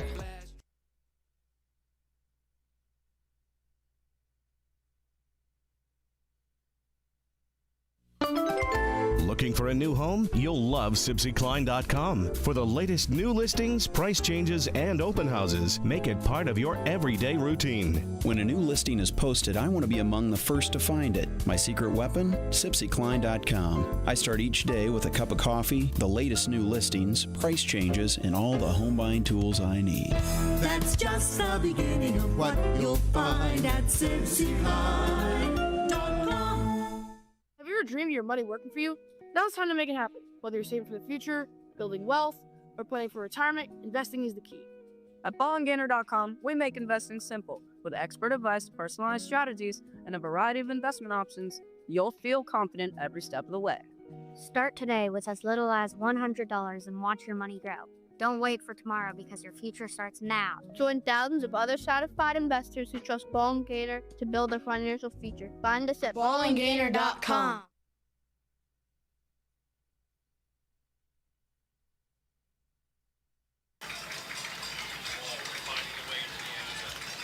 Welcome back here to second half action from Tomahawk Stadium here at Indian Hill. Real exciting game here in the third round of the OHSAA football playoffs. Indian Hill Braves leading at halftime 18-6 over the Taft Senators. Boy, a lot of really big highlight plays, big plays in the first half. There were probably 8 or 10 of them, but one of the biggest was Topher Wackel. I'm sorry, Drew Sinan making a tremendous tackle on the quarterback Montana Torbert for Taft when he looked like he was going to break a kickoff return back all the way, and Sinan just with a great job on a 45-yard field goal, and then the great tackle, one of the many highlights here in the first half. So that's a play. I hope we're looking back and saying that was one that might have turned things here. Braves already with momentum, but it's big not to give it up, and that's what that did. Interesting, the way that first half ended, you almost don't want a halftime. You know, you almost want to just keep playing because the momentum was so solidly in the favor of Indian Hill. Now, having said that, there's never a bad time to take a break, have John Rodenberg, Coach Masali, Coach Reardon, and the rest of the group kind of get together and reset things. So, you know, Indian Hill had a productive 20 minutes, but boy, the way things were going, it's kind of like being a baseball team and having an off day while you're on a 10-game winning streak. So Taft will kick off to the Braves here to start the third quarter. I mistakenly said the other way around late in the second. I thought Taft was receiving the second half kickoff, but the Braves will. George Vollmer and Dylan Hartman back deep for the Braves. So all of a sudden, the Taft Senators in need of a stop.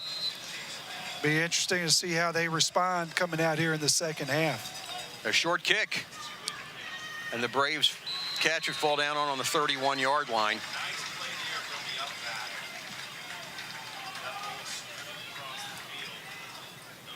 That Brooks South? Yeah, Brooks South with a great play right there.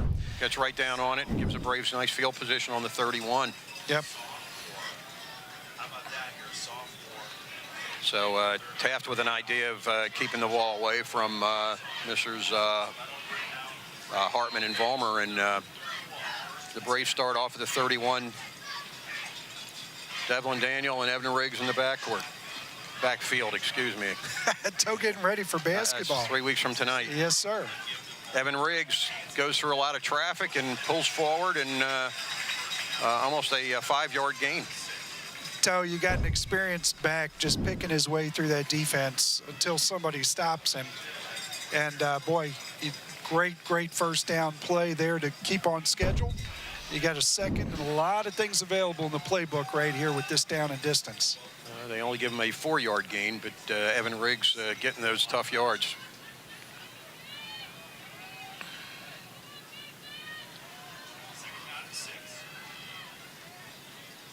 Devlin Daniel. Jackson Fry, I'm sorry, in motion, and goes back and gives it to Evan Riggs, and he slammed it right in the middle of the line. So Braves with a 3rd and long here to start the 3rd quarter. Braves would love nothing more than to have a sustained drive, take some more time off this clock, compress the game with the lead. That's a tough place to put people if they can do it. Taft Senators right here with a big 3rd down, chance to get off the field and perhaps get decent field position. Torbert, the quarterback, comes in as, oh, bad snap. Devlin Daniel is harassed, and oh my gosh. 3 guys all over him, a tough snap, and Devlin could not make anything out of that. That was a mess, just a scramble, and the Braves now will have to punt. So bad news is the snap was bounced to him. Good news is you got a guy back there with great hands, able to keep control of the football. It's tough to have to punt, but it's a lot better than setting up with the Taft Senators at your own 25. 4th and 16. And Holloway, number 3 for Taft. Oh, another bounce. And what's going on? Simon gets it off. Hey, it's this a good could bounce. be dangerous. Oh.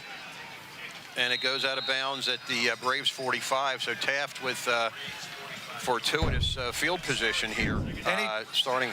So I was going to say, anytime you got a short punt, you got guys trying to block with their back to the ball, you got a chance to have it hit one of their players and get the ball back. But no such fortune for the Braves, and Taft's going to set up shop on the Braves 45, and that's exactly what the doctor ordered for the Taft Senators. Yeah, a 3 and out for the Braves and good field position for Taft, and not what the Braves were hoping for. Montana Torbert will take the first snap here in the play in this. Oh my gosh! Everybody runs past Torbert. Yeah, wow. The Braves get very, very fortunate there to get the tackle. I think it was Topher Wachtel. This Braves defense also, give them credit, they're showing a tremendous amount of athleticism. When they whiff and the quarterback is able to break contain, they haven't been hurt, knock on wood, so far. And a big part of that is the speed of this Braves linebacking core. There's oh my gosh, Dylan Hartman. Dylan Hartman all the way. Wow. Wow, Dylan Hartman, another big play in this game. Read it, jumped the route, and into the end zone for 6. Talk about somebody with good hands. There's another run. Dylan Hartman, an outstanding baseball player, and does a great job for the Braves on defense and offense, and he's rewarded with a pick 6. So that's a dream. You're out on the edge. You got a ball in front of you. You got nothing but turf in front of you to the end zone, and that's a dream. Did a nice job using angles to get in there and trusting his speed. Drew Seinen. And Drew Seinen boots it through and then some, and the Braves get another point up 25-6 here early in the 3rd quarter. It's how, again, I'll point to body language right now. This is a tale of 2 teams. The quarterback going off, his brother talking to him, really kind of giving it to him as he approached the sideline. And Toe, this is tough. This is where you find out what you're made of. We talked about both these teams coming in, really neither one being punched in the face. I guess you could say that overtime game with Alter was such for Taft, but it's been a while.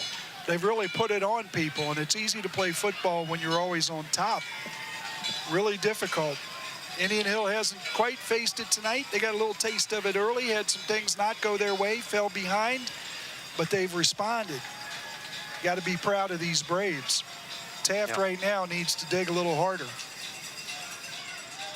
And the Braves, in that before that pick 6, I mean, Devlin Daniel had the snap bounce to him, and yet he was able to keep playing and keep his head up. And Drew Seinen on the punt, and the Braves are able to take advantage of a short kick.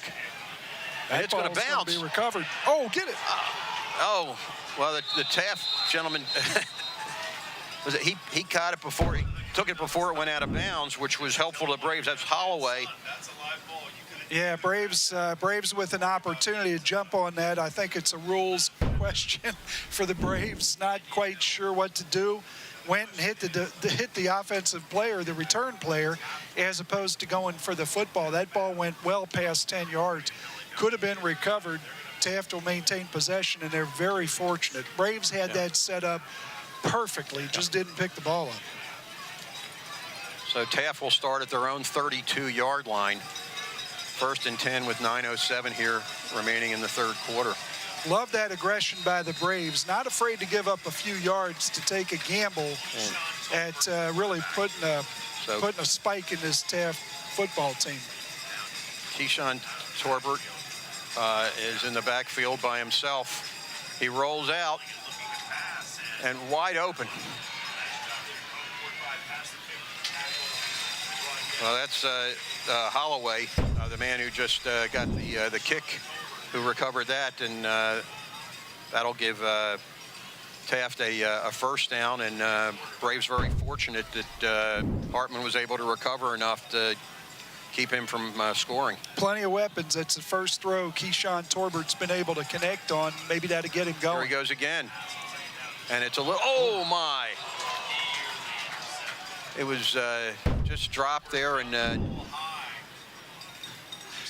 so that had a little mustard on it, and that ball was up, and really fortunate that wasn't picked. And again, yeah, it was a big throw there to McMullen, their star receiver, and they're trying to find him now, and the Braves were very, very fortunate, but almost an interception when it went off his hands. There's Hill, and he gained some yards running downhill, and looks like he pulled up a little bit lame. So the other thing, I think you come into this game and you're concerned a little bit because this Taft receiving group, very talented, but also very long relative to the Braves secondary, and this secondary's outplayed them so far. Torbert and Hill in the backfield. Again, it looked like Hill had a little hitch in his giddy up after that last play.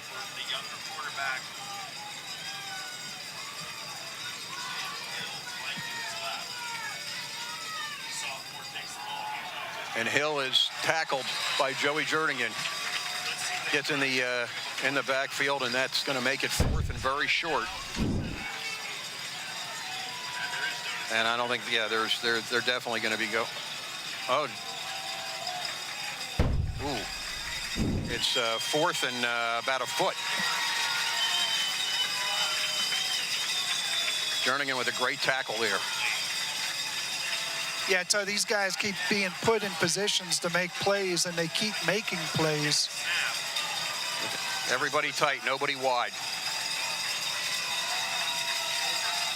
Torbert, and Hill falls down, and he fall for, boy, it is close. It depends on where the spot is, but boy, it is really, really close.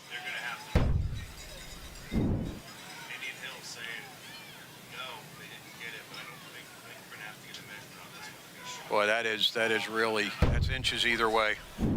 So interesting, the official closest to us with the foot down has his foot just past the 38-yard line.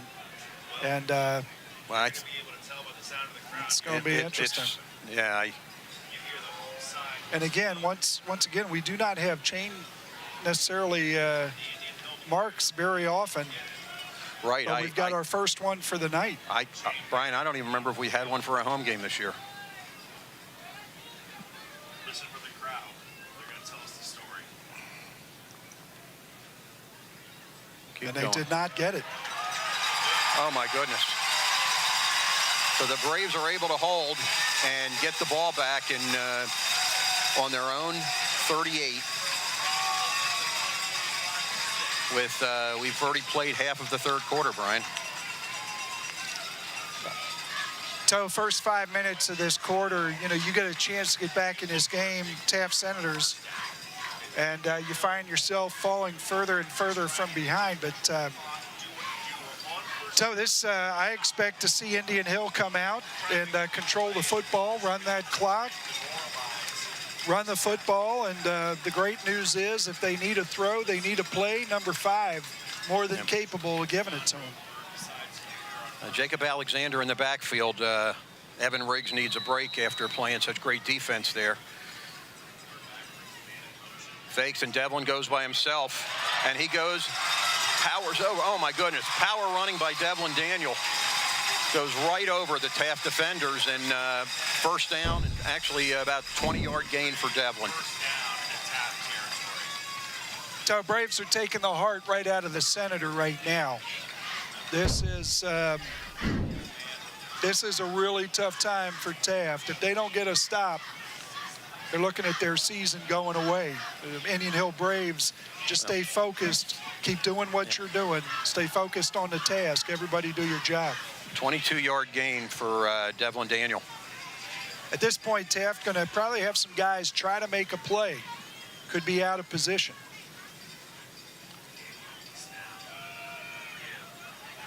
Jacob Alexander, and the sophomore with a first down. Nice run by Jacob.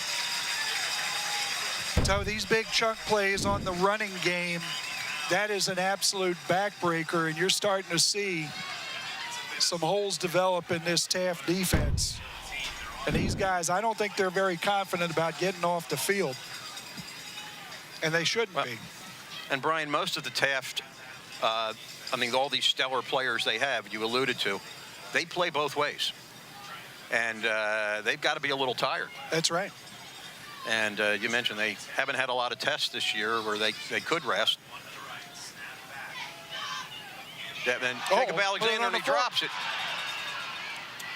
And it's fumbled and fumbled again, and Taft will recover. We're seeing some things that are uncharacteristic.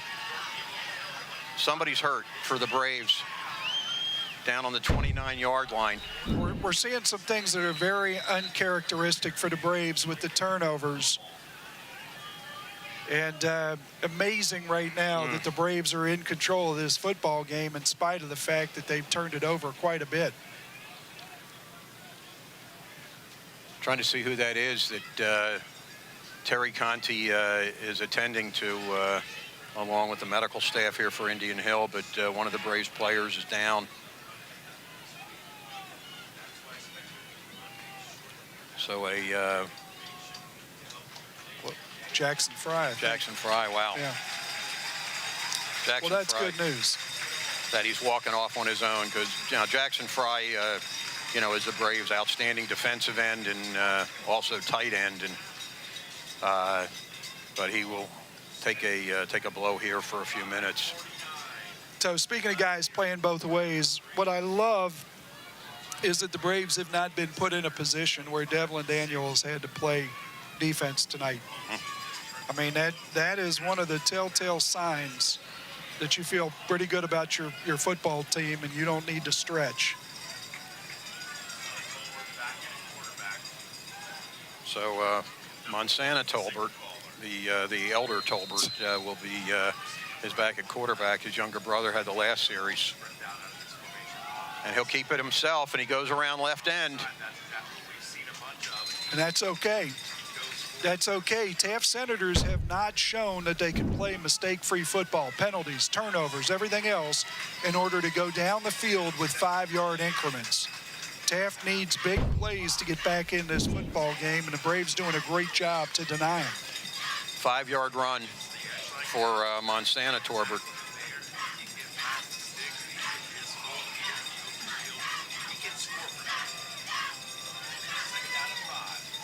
Tolbert throws it. Wow. That's Truth Morgan. And the Braves can handle the truth. That's a loss, and that'll make a 3rd and 11, 3rd and 10. And boy, a swarm of Braves. They had that one read. It's like they were in the huddle. And on an obvious passing situation on 3rd and 10, we'll see how the Braves can do on this. So clearly the Braves well prepared, recognizing plays, being able to be in the right spot, and making plays as far as getting guys on the ground. Tackling's been superb. Here comes Evan Riggs. Oh, Hill is tripped up right in the middle. Najee Hill is tripped up. He only gains a few yards, and that'll be 4th and about 4 or 5, and we'll see what the call is. I don't think they have any. I don't think they have any choice at this point. So this team's just, it's a lot of big plays away from getting back in this football game, and punting isn't on the agenda. Topher Wachtel with another great play to get him on the ground. You expect guys to be able to make somebody miss and get the first down. Brody Smith going down, and he's got the sack. Brody Smith, the cover corner for the Braves, comes all in and crushes Monsana Torbert. Just tremendous, and the Braves will take over at the Taft 35, and a chance here to really add to the lead. What a play by Brody Smith. So it's now starting to become a case where it's not just big plays, it's not just stops, not just possession. It's starting to be clock. And you don't have an answer for the clock. That's the rules of the game. Clock's going to run. And to be honest with you, I hate to say it, though, but we got a better chance of getting this clock running full time than these Braves letting them back in this game. This clock's going to start to run, and we're going to start to get into the 4th quarter, and it's going to be desperation time, and that's when you make mistakes. So Braves can get through this 3:43. Whether they score or not, they are going to set this thing up to put Taft in absolute panic mode. Well, there was a little bit of indecision on the Braves' part, and they've called a timeout. And with 3:43, as you mentioned, Brian, the Braves 1st and 10 at the 35, but Braves had to burn a timeout. Hopefully that's not going to be important here a little bit later on. Interesting time of the game, Toe. You want to stay aggressive. You want to stay, focused and trying to win the game rather than preserve the game. But at the same time, you want to play mistake-free football. Penalties, turnovers. If you can avoid those things, you're in pretty good shape right now. The Braves come out of the timeout, and let's see, Ashton Graham is the running back of the Braves' revolving door of outstanding running backs with Riggs, Alexander, and now Ashton Graham.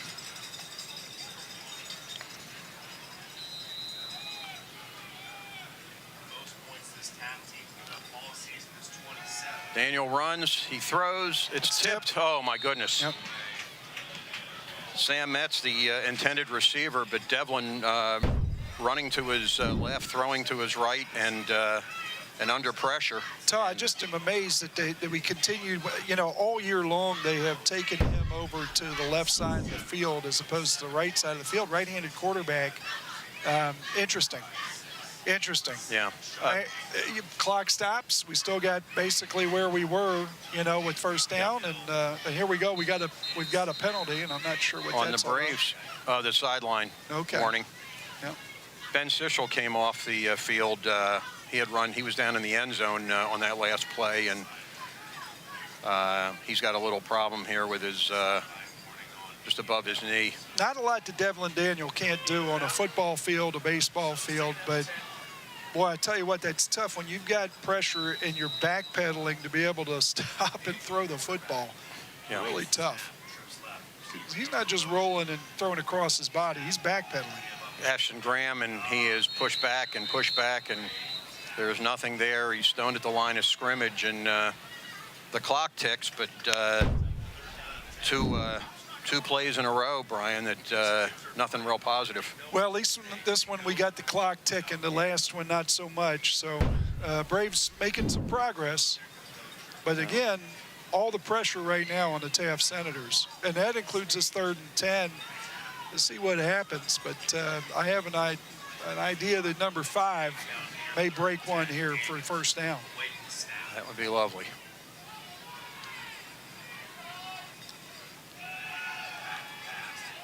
Ooh, almost had it, and he got tripped up there at the last minute, and that'll bring up a fourth down and a little too far for Drew Steinen. Yeah. Drew's coming in to punt, but that's a. It'd be interesting to see what the Braves decide to do with this punt, where they're going to put it, what corner of the field. Oh, they are going to line up for a field goal. Brian, that's a 54-yard field goal. I think they're just going to try to draw them off sides. Yeah, probably not a bad idea, but they're going to have to draw them off multiple times, and that might happen, given what we've seen tonight. 54 yards, there's no wind to aid. Oh, boy. No, and it is. And he's going to come out. Oh, no. You guys remember the Alabama-Auburn game from a few years ago. Those are always a thrill a minute. Plus, you extend the field and everybody's coming out of a stance with their hand in the ground. Not a good place to be. Kind of surprised right there. Yeah. Drew Steinen, a 54-yarder. Man, I mean, he made a 45-yarder earlier in the game, but boy. Interesting. High school rules, it's not where the spot of the kick was. You're going to take it back to the 20-yard line. Yeah. So the same as basically a punt. Yeah. But, and Steinen didn't miss that by a whole lot. I mean, he was just needed a couple more yards. If it had been maybe a 48 or a 49-yard attempt, he might have had a real shot. Well, and the trajectory on a long kick like that is lower. And, you worry about a block. You worry about a return. You worry about, a lot of good things can happen for Taft. But not to worry, Taft going to have to go 80 yards. Well, they can do that in a hurry. We've seen that already. Oh, my goodness. Evan Riggs holding on for dear life. And looks like Evan has a little something. He's pointing to his foot or his ankle. Yeah, cramp. He's asking for a little help, a little stretch. But toe, I mean, this Braves team, you can't say enough of how well prepared they are, how they're recognizing things and coming in and making plays in that Taft backfield. And right now, here you go again with your Taft. I mean, I don't know, 2nd and 19, 2nd and 17. 17, yeah. That is a really difficult place to be, especially at this part of the field. And the Braves are forcing that issue. That's not just Taft laying down. That's the Braves taking their lunch money. And, it doesn't happen by accident. Good players, but good players being put in good positions by good coaches. Evan Riggs coming off the field on his own but limping, and that's not a good sign for the Braves. Hopefully Terry can sprinkle some of that magic dust on him, because Evan Riggs a huge part of this team, both offensively and defensively. Yeah. And Evan jogging now.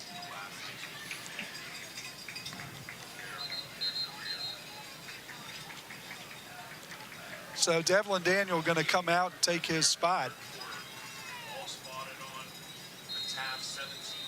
And we thought we might not see Devlin defensively, but I think Braves looking at this and saying, hey, we got a chance to really put an end to these guys. Yeah, 2nd and 17. This would be a great stop for the Braves to get this here.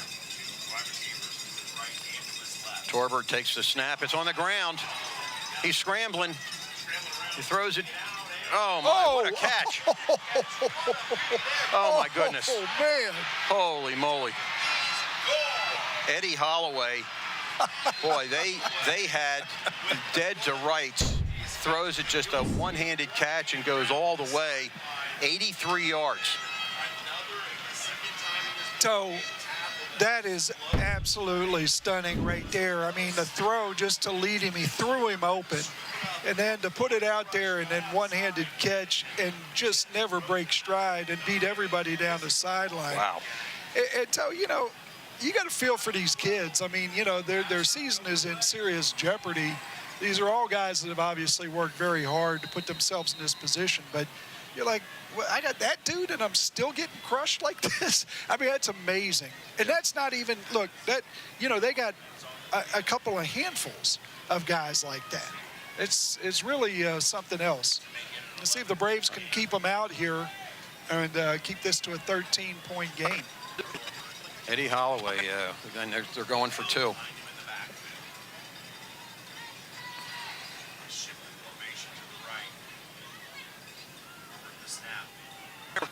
Torbert and nice job. Got it, and there's a penalty. That is.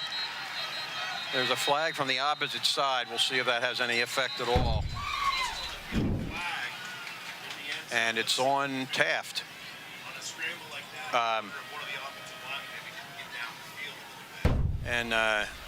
You know, Brian, the Braves have obviously 11 great defensive players. Evan Riggs hasn't been in the game the last 2 plays, and you can see how much he means to this team. The call is? Yep. Okay. You know, so, illegal downfield right there. That's so that'll push them back to the 7-yard line, and we'll see if Taft decides to go for 2 or they just take 1.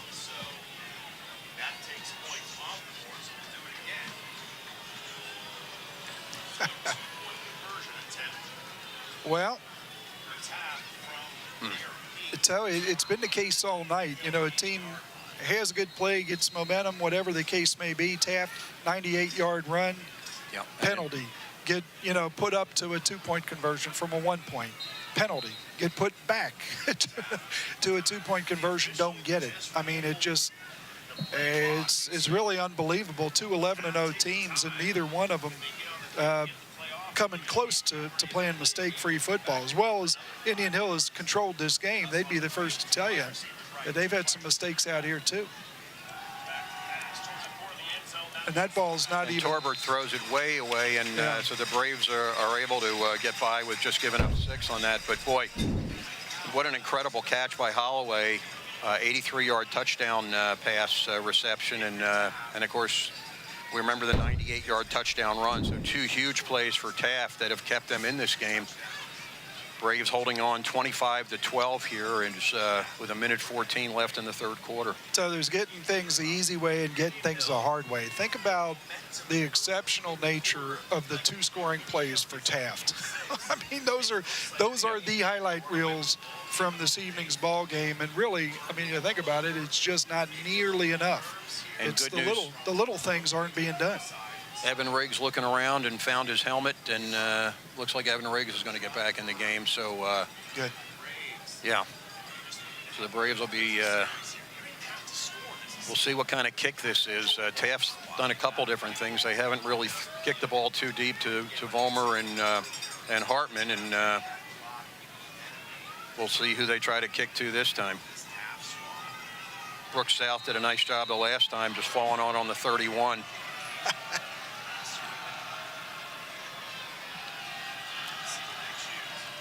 And they kick it towards, nope.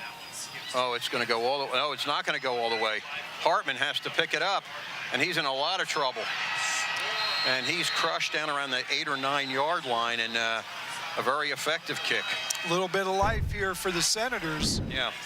A chance right now, and it puts a little bit of pressure on the Indian Hill Braves. You know, this is the part of the field you've got to continue to be aggressive and make plays, get first downs, run this clock down, score. But at the same time, you're at a part of the field where mistakes get magnified. This is good. Look forward to seeing how they respond. Daniel comes out with Ashton Graham as his running back. 3 wideouts, 2 to the bottom of your screen, 1 to the top. Hartman. And Ashton Graham, and he is swarmed under. Yeah, this is the hop and the step, Brian, that you alluded to a couple times that the Braves had now. Not quite as generous. Yeah, starting to see Taft, you know, I mean, obviously when you have good fortune, you know, you start to get the tempo up a little bit here with these Taft Senators. See if they can maintain it if they give up a first down or 2.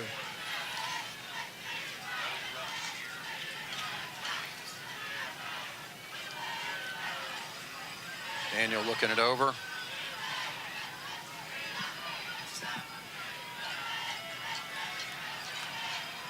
Taking a lot of time. And here comes the snap, a little low. Daniel picks it up. He's trying to run himself, but he's thrown down for maybe a 1-yard gain. And so 3rd and about 10. Yep. And that'll be the end of the 3rd quarter, but not quite what we were hoping for, Brian. The last 5 or 6 minutes have not gone very well. Braves with a 2-touchdown lead going into this 4th quarter. I think if we all had been told that at the beginning of this game, we would take it, and we would have taken it quickly. So look forward to the Braves coming out and making a play. And right now, you know, it'd be great to pick up the 1st down. It'd be great to control the clock. It'd be great to go down and get points. But right now, Braves just got to be smart. 3rd and 10. I'm sure they're going to have a great play call with an opportunity. Probably going to require somebody to make a man miss in order to pick up the 1st down. Hey, you know, if that doesn't happen, let's get a good punt, let's cover, and let's make them work. Brian, the crowd tonight is as big a crowd as I've seen here in many, many years. I love it, and in particular the away crowd, because sometimes, you know, we get teams that come in here and you feel for the kids because there's nobody over there. This crowd is up, they're on the fence, they're on the hill, they're in the stands, and they're loud. I'm seeing them talking to the kids. We just had a play, McMullen, that ball that was thrown out of bounds, there was no play for him to make. And somebody over in the corners yelling at him, and I just love it. I love the fire, you know, that we got people in the house and having fun and loving football. There we go, Devlin Daniel with a 3rd and 10 from his own 9. Devlin hands it off to Ashton Graham, and he can't get around the corner, and he is pushed way back, and a loss of a couple yards. So the Braves will have to punt from their end zone.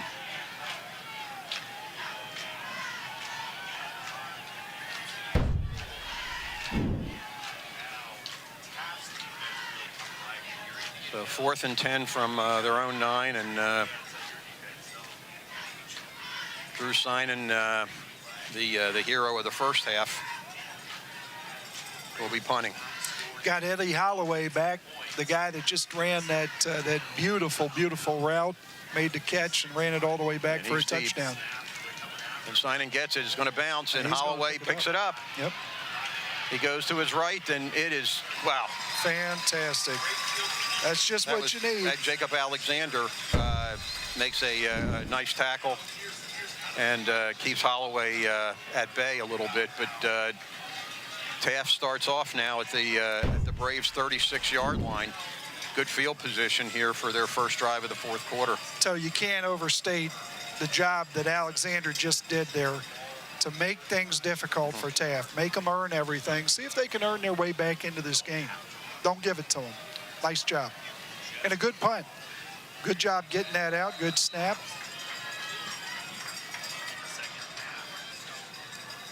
Well, we know Tolbert's going to be quarterback, and we just don't know sometimes which one. Torbert, he's back to pass. Oh. Beautiful throw, overthrow. It's overthrown, but boy, Joey Jernigan right there.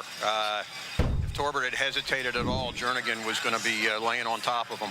Kind of tough to overthrow McMullen the way he runs, but that's exactly what happened. You know, you almost, you got an opportunity. They have not given McMullen an opportunity to go up and compete for a football tonight. Yeah. You know, and I'm kind of surprised about that, Toe.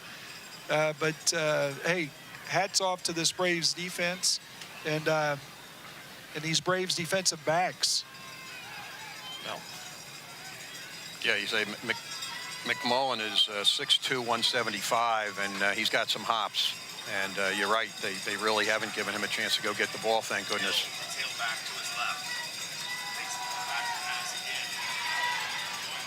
And he flips it there to Hill. Oh my goodness. Oh. Are they going to throw a flag, or? Yes, they are, a couple of them. Yeah, I get the call, but I also get Jackson Fry is trying to grab something to get him on the ground. And, you know, if the helmet doesn't come off, I'm not even sure what gets called. Yeah. So Jackson Fry does a great job tackling, but unfortunately with the helmet, that's going to be a face mask and a personal foul on the Braves. Yeah, and, don't have to grab the face mask for it to be a face mask, just have to touch it. And he clearly touched it. So good call, but no malicious intent right there.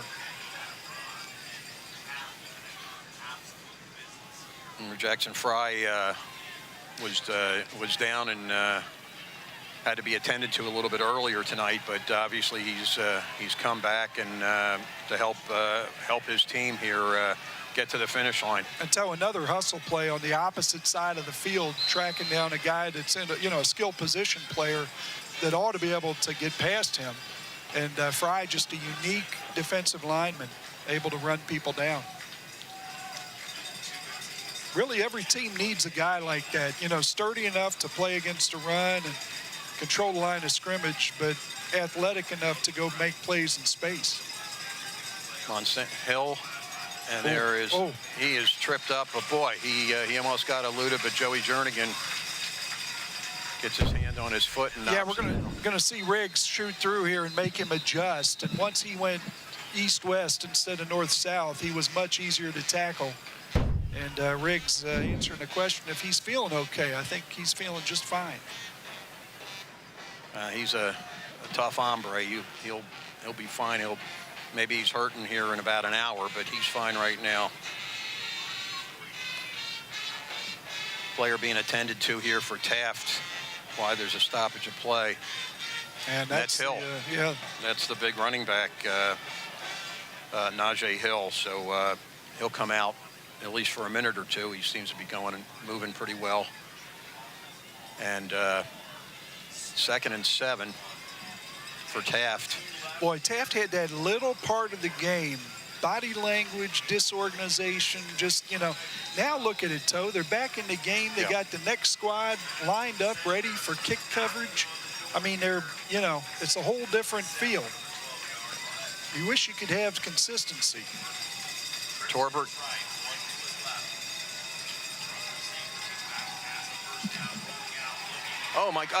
Missed him once. Kicked away. Fitzgerald right where he should be and making the play. You're going to see the ability to escape the rush and stay eyes down the field. Very impressive, just not able to deliver.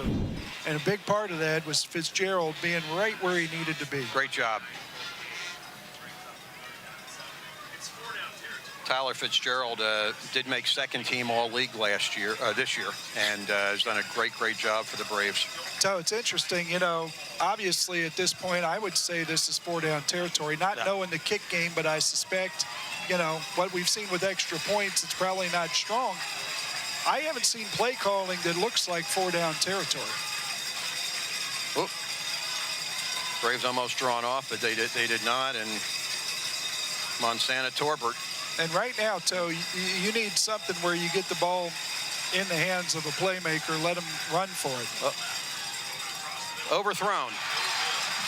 So he overthrows JoJo Pouncey, and that'll be 4th and 7. And Brian, we'll see what they do. I'd agree with you. I think it is 4-down territory. And Toe, that's what I'm talking about. I mean, you need to go out, you're a figure skater. You need to just basically keep pace, not fall on your rear end, and you're trying triple toes. I mean, it just like the level of complexity, these last 2 throws that they're asking for him to make, it's not going to happen. And, they could be in a manageable 4th and 1, 4th and 2. Really tough. Maybe they'll pull a rabbit out of a hat, but that'll be exactly what it is. Well, 4th and 7, and I guess I figure if they don't make it, the Braves are going to have a long way to go. But boy, they took a long time getting back from the sideline. But here we go. Torbert looking to pass, gets it off, and it is incomplete. No flags, and the Braves will take over on their own 12. Well, Toe, I'm gonna chalk that up to play calling right there. I think the Taft player is put in a difficult situation, really difficult to succeed right there. You had a rollout, a throw to the back corner of the end zone from 25 yards away. You then had a throw where you're rolling to your left and you're coming back as a right-handed quarterback, trying to throw to a guy cutting across away from you in the end zone. And then you've got to throw a perfect swing pass 20 yards downfield into the end zone, a fade. Just inexplicable. Devlin Daniel. Braves need a little bit of a run here. Get a couple yards, get a first down, and keep this clock moving. Daniel keeps it himself, moves up field about 2 yards, and maybe only 1. So the Braves are one long drive, like 4 or 5 minutes away from putting this game in a really good place for the Indian Hill Braves, a really tough place for Taft. Taft had that opportunity right there, and they really let go of it. Well, their thought, I'm sure, is if they can stop the Braves here, they're going to get the ball back in great field position, and that's why the Braves need to get a first down or 2. Devlin Daniel back in the shotgun. Vollmer in motion. He pitches it to Vollmer. George gets it, but can't get upfield quick enough. And again, not sure if he gained anything, and it's going to be 3rd and 9. And the Braves killing the clock, but not moving forward very far. And a little bit of a risky play there, Brian. I mean, with the pitch. So, you know, it's just thinking about Marco Fiore. Why, you ask? Why am I thinking about Marco Fiore? Marco Fiore comes down the left side of or down the middle of the floor. He's got a guy on the left that scored 2,000 points. He's got a guy on the right that never scored a point in his life. If the guy on the right was the right read, he's making that play. Devlin Daniels, as unselfish as they get, but boy, I'd like to see him tuck it and just go. Rolls to his right. He looks to pass, and he throws the ball. That's Sam Metz. How about Sam Metz finishing that run after the catch with a little contact? You gotta love it. That's a great play by Devlin Daniel and Mr. Metz, and boy, that keeps the drive alive, keeps the clock moving, and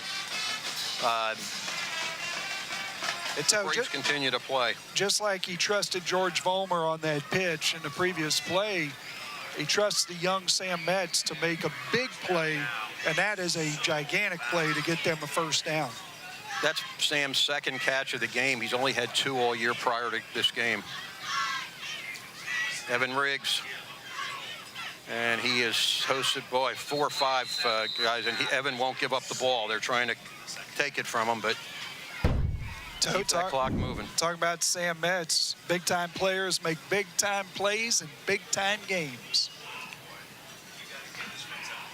That's a hype right there. Hey, I do love it. I mean, I love the fact that, he's trusting in his teammates, and eventually it works out for him.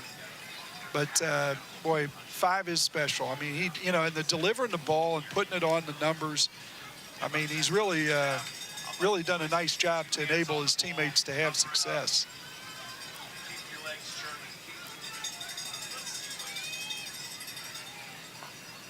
Three on the play clock, and the Braves go nowhere, and we go under 7 minutes here left in the ball game, Brian. Nice job by that front for Taft. You let Eli Riggs get those feet moving, get that pad level down, and it's going to be tough on the 2nd level. And these guys doing a great job to keep him from getting started.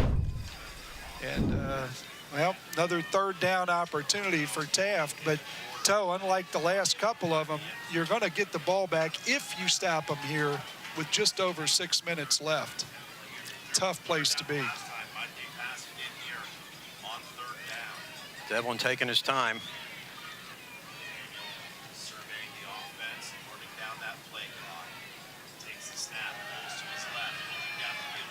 And it's, he batted down. So we'll have a clock stop. 6:14 left. Taft will get the ball, and I would imagine Taft will be out near midfield, but wow. The clock is not on their side right now.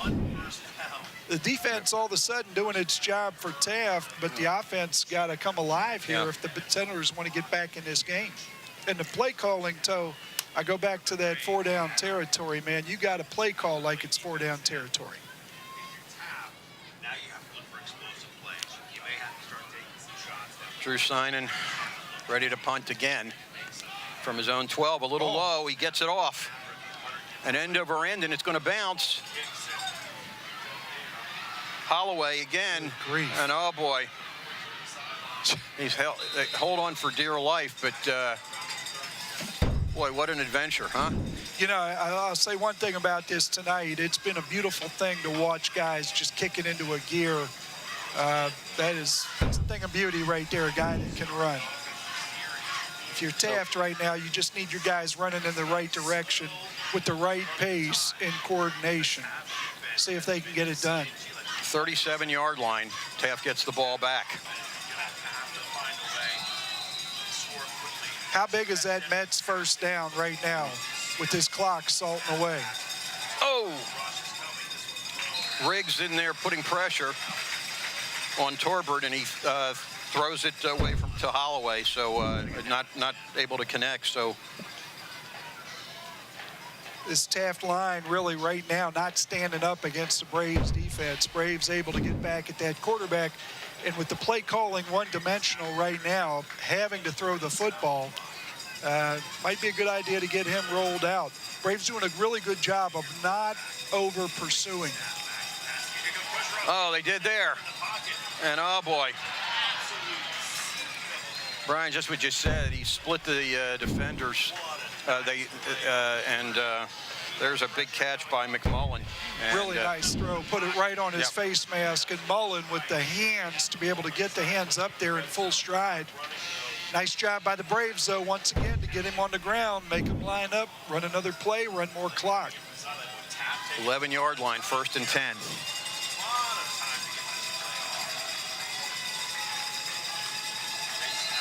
Up. What do you got here?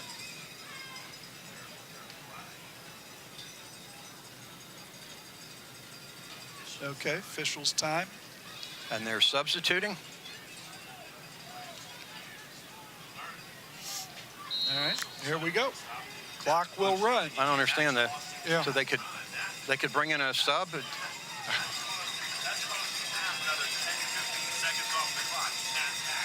Torbert in the end zone, touchdown. Wow. Torbert, boy, another 1/10 of a second, he would have been on the ground. So that was special. But that's McMullen. And I mean, he threw a seed. Again, you know, we talk about hanging laundry right here. You could put laundry on that rope he just hung. Unbelievable. So how big was that last possession for Taft right now? Wow. It looms large. The Braves with 5:14, when they get the ball back, need a couple of first downs to be able to finish this game the right way. Yeah. Need a couple first downs and a Drew Steinen field goal, and they're going for 2. They're only down 7, but they're going for 2. So I think the thinking, if Indian Hill gets a field goal, so if they get 2 here and the Indian Hill's up by 5, Indian Hill gets a field goal, they're down 8, and they can tie it with the touchdown and the 2-point conversion. I don't have a problem with that. I do think that it says a little bit about the kick game, though. I do, because the other way to look at it is if they were down 6 and they get a stop, then they can win this thing with a touchdown and an extra point. I think it's just a matter of the confidence level. Well, they push back 5 yards, and now they're going to still go for 2. Yeah.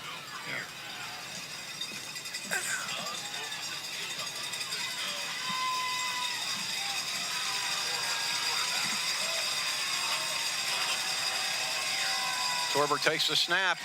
Oh, Riggs has him. And Riggs, oh no, there was a flag on. For what?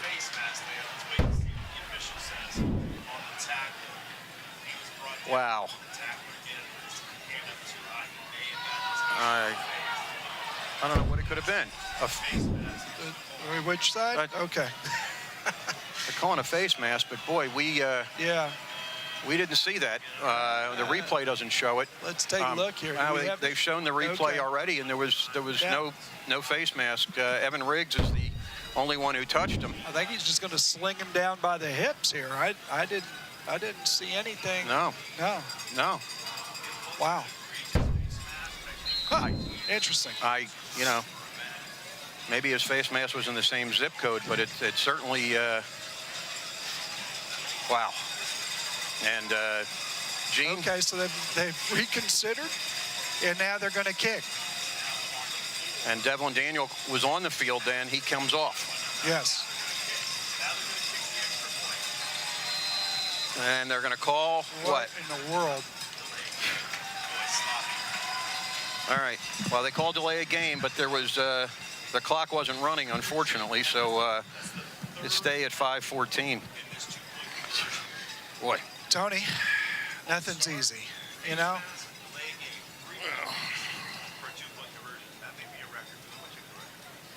And it's interesting, too, tonight. We've had this multiple times when there's been an extra point or 2-point conversion where we've had penalties move back and forth and back and forth. Really kind of amazing. I don't know if we've seen that before. Brian, this could wind up being a 3-hour high school football game. Well, you know what? It's worth it. Hey, it's been entertaining, I guess, you know. A straight-ahead kicker here. We'll see what this looks like. Chase Mack, the 6'1", 280-pound kicker, and he kicks it, and it's through. Nice job. Nice job. Well, that'll cut the Braves' lead down to 6 at 25-19, and so I like it. I like that as the call originally. You know, I like having a little confidence in the kicker, letting him go ahead and do that. If you get the ball back and you score, which, you know, let's face it, you don't have time to let Indian Hill go the length of the field, get a field goal, come back. If you get it back and score, now you're in a position to win with him doing what he just did.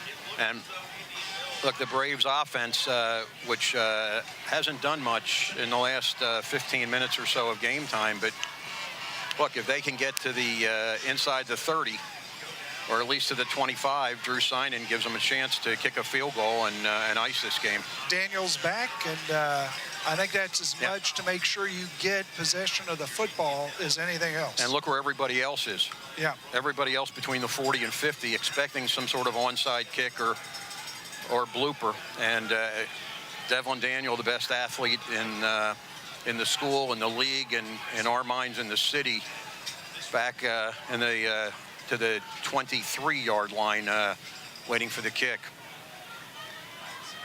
Interesting to see what Taft does here. Does it go that route? Does it kick it away? Does it go short? Make one of these up guys field it? Indian Hill with good guys up front, good hands. Up. There's a penalty on. Oh, good grief. You know, Toe, The delay a game? Sideline infraction on Taft. Well, and that'll move them back 5 yards because they were already warned once. That's right. So now Mr. Mack will be kicking from the 35, and the Braves move up 5 yards as well. I'm going to guess that this does not change the calculus for Taft as far as what they were going to do prior to that penalty and what they're going to do now. The Braves alignment's a little bit different. Again, Devlin Daniel is back. He's on the 25-yard line awaiting the kick. The other 10 Braves up much closer. And it's a short kick, and George Vollmer.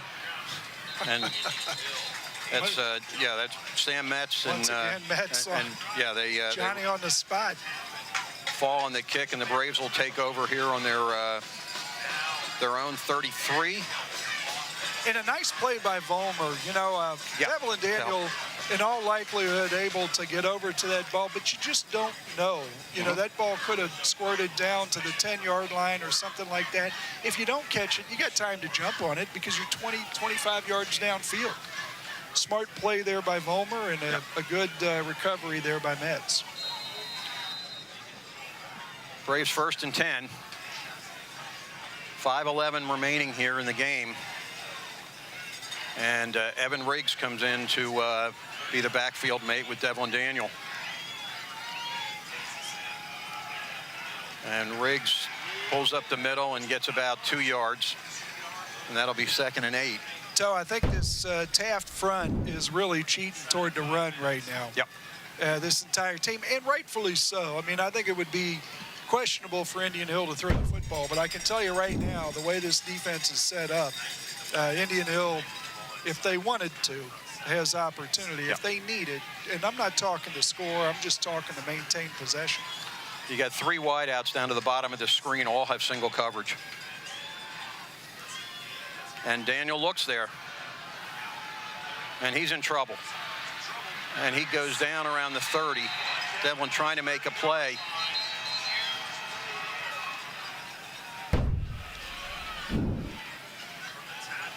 And is a timeout for Taft? Is that what it is? So I don't know. Oh, no, it doesn't. No, they didn't call a timeout.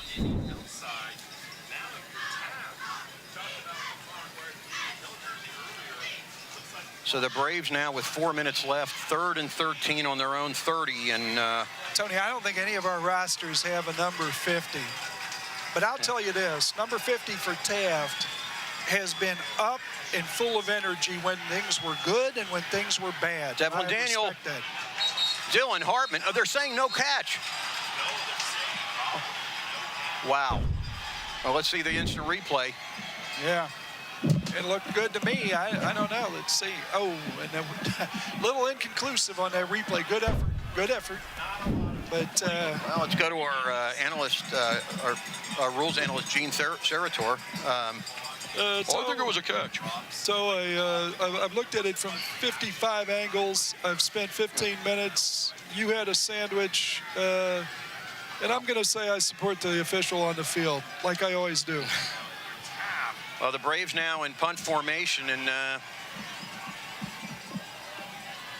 Drew Sinan gets a good snap, gets it off. Good kick. That McMullen, and he is nice. Attaboy, Joey nice Jernigan. catch there. That was Holloway again, who's done a great job tonight and caught that beautiful one-handed touchdown pass. But how about Joey Jernigan going back there and really tripping him up and making it possible for his teammates to get him on the ground? That's big. Make him go 70. Yeah. And it's, well, it'd be 68. But this is it, Brian. I mean, they got to stop him here. It's do or die. It's kill or be killed. It's the good guys against the bad guys. It's hit or miss. And the Braves defense has got to stand up and be counted on right now. This is the season. Well, what would this drive be without 5 or 6 penalties? Let's see what happens. Yeah, we haven't had one in a minute. Here comes a pass. And the call is incomplete. Yeah. So Monsanto has been thrown an awful lot this half, and this one is incomplete.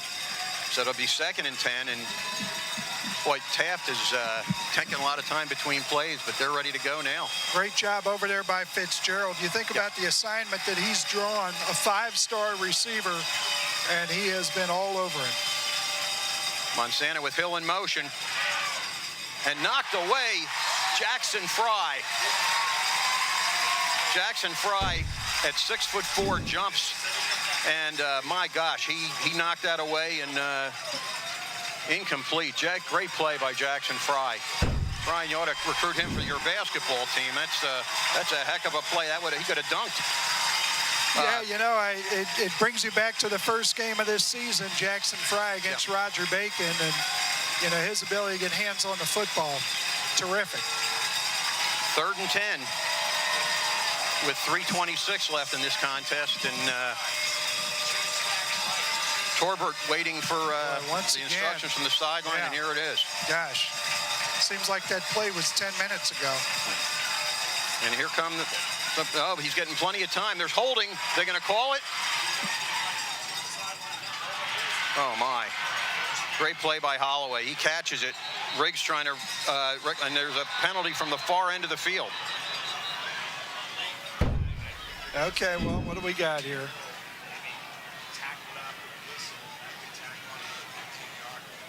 They're going to call a hold on Taft, I believe. No, illegal man downfield. Illegal man downfield. Wow. So the Braves get a break here from the Foot Locker boys, and instead of 3rd and 10 and the first down. So there are some penalties that are much more consequential. On a night when we've seen more penalties than I can count, that is a tough call at this point in the game, given what just happened on the field. Well, wow. So was the Dylan Hartman catch the previous series. So 3rd and 15 for Taft.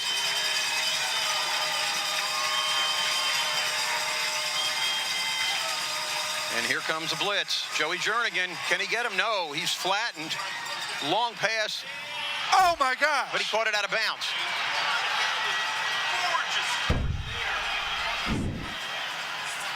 That's our guy once again.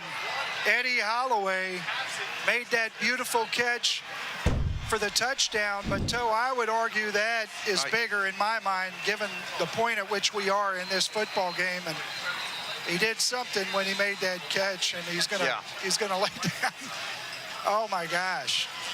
Toe, he's able to complete the catch. He's able to get up, and now he's might be a cramp here. Looks like he's getting a little help. Wow. Wow, what a play. So that was, we're on the opposite side of that, but that looked to be a one-handed catch on the sideline where he's laid out diving for that football. Yeah. That is unbelievable. They can't replay it here, but did he have possession when he actually caught, was he in bounds? He made a great catch, no doubt about it, but did he have a foot in bounds when he had possession? Here we go again, and we're going to look at it. Now we won't really see his feet on this. Oh my goodness. Yeah. Wow. Amazing. It's almost like he prefers to catch it one-handed. So yeah, he definitely caught the ball in the air, but when he came down, did he have a foot in bounds when he came in? And this is, they don't review that at this level. But Gene would review it. Yeah, let's see if we can get Gene from New York. So, yes, Tony, I've looked at it multiple times. I can't take my eyes off the fact that he caught it one-handed. I really don't even care about the foot. Back to you. All right, so a long pass on 3rd and 15, and Taft still in business. If that had been broken up or been rolled and incomplete, it'd been 4th and 15 now, and this would be the game. But Taft now on the 32-yard line of the Braves, 1st and 10.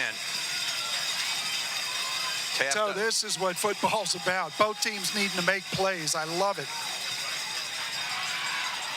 Oh. They can't bring him down. Uh-oh. Now we're out in space. Running. And penalty. Well, what is? Yeah, there's a penalty. There's definitely a block in the back, and that'll definitely push him back. Torbert, boy, he's the same man that ran the 98-yard, and he ran punt, and what an athlete. Personal foul on.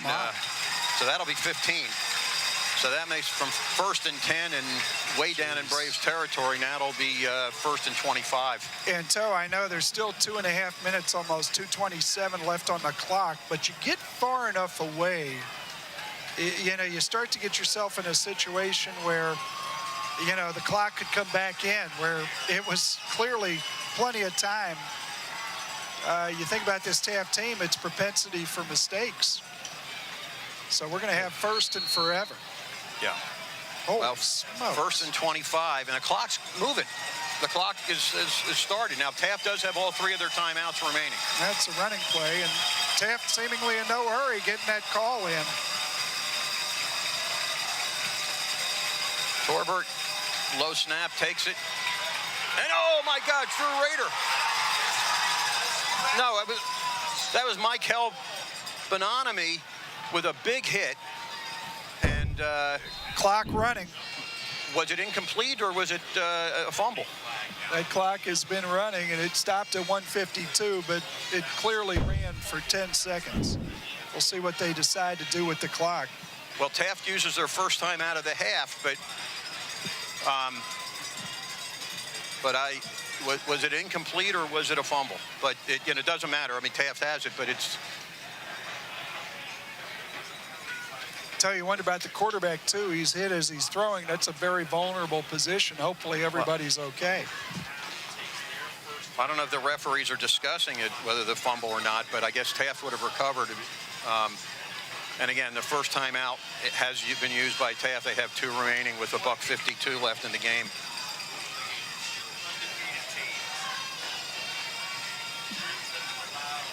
Oh, wow. Brian, how many big plays in this game for both teams? Just amazing. And all of them haven't been good, Toe. And 2 fumbles inside the 5-yard line. I mean, just crazy stuff that we're seeing. Penalties when you're down inside the 15. I mean, this is just amazing. I really have not seen a football game like this. This is a game that somebody's going to overcome a lot to be in a regional final. I guess they called it a fumble because it's 2nd and 29.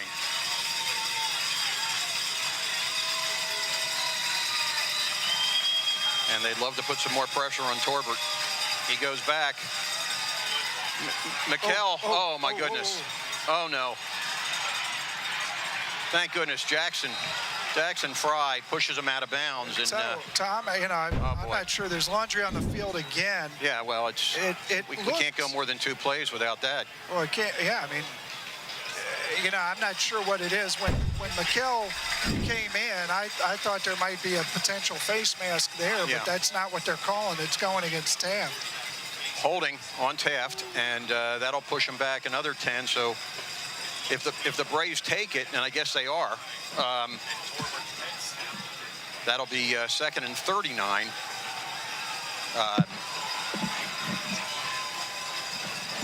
Again, we have 103 seconds left, but who's counting?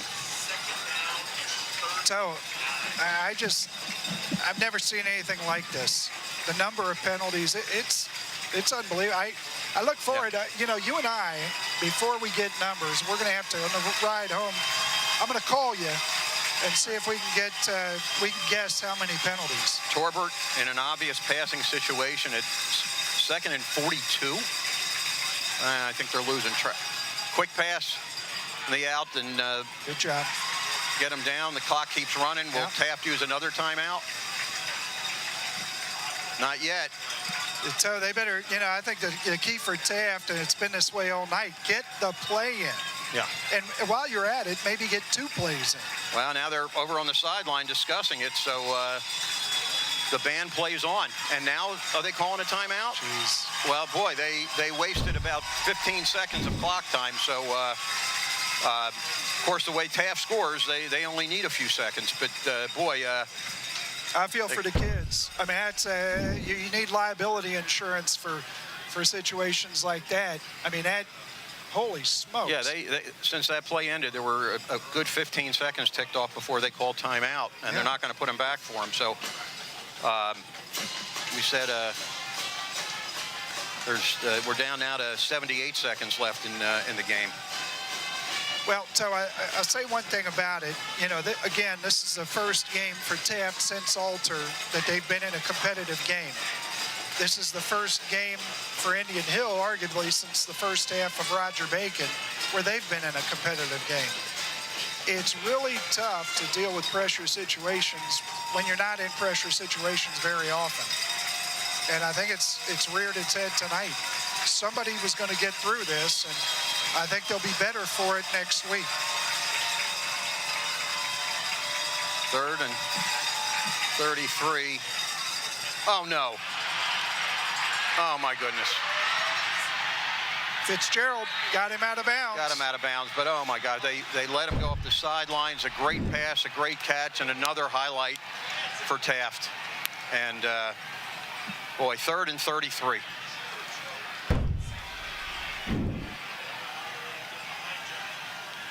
Brian, right before that play, Devlin Daniel was on the field as a free safety, and he came over to the Braves side of the field for coverage. If he was on the other side of the field, it might have been a different story. But Taft now 1st and goal on the Braves 5, only 1:09 left. And maybe running the clock for Taft was good strategy. That's very unfortunate. So many big plays in this game, and Taft offensively has had 3 or 4 monsters.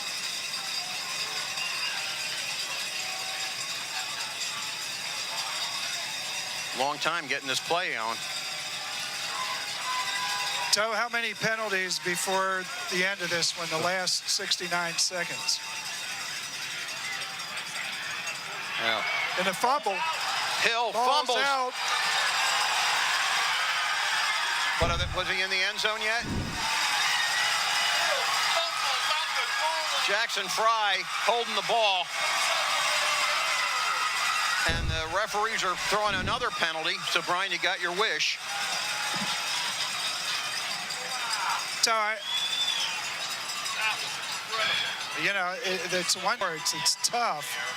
Was he in the end zone? Was he not in the end zone at the time he lost the ball? Well, they're gonna award this ball to the Braves, but yeah. it's you know. Gene? I think Gene would be in bad taste given where things are right now. All so right. Let's see what they say. Now, unsportsmanlike conduct on the Braves. Wow. Wow, First Braves down, ball, but that's really all that matters. okay, but the Braves. Was it in the end zone the Braves recovered the fumble? Because if it is, it's on the 20, and so the unsportsmanlike wouldn't be as bad. Right. But if they were on the 1-yard line, then Devlin doesn't have any room to operate. Yeah, this is. So how else would this game end but on a penalty? Mistake?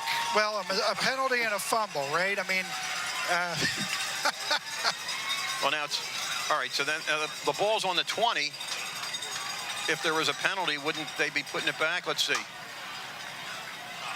This official keeps Oh, going it's the wrong way on all right. So the penalty was on Taft. Yes. When he threw the flag up in the air, there were no Braves at all around. So, boy, the Braves get the ball now on the 35, and with 1 minute left, Taft with only 1 timeout remaining. Devlin Daniel can take a couple knees, and the Braves can go in the locker room with a nice trophy. So I don't know what to say. This has been something else. Yeah, what a terrific game.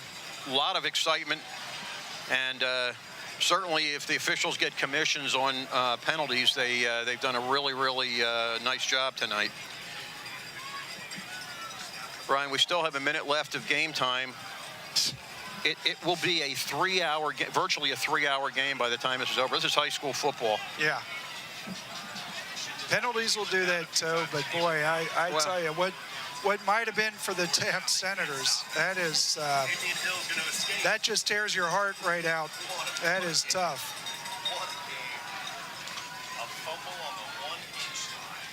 Devlin Daniel.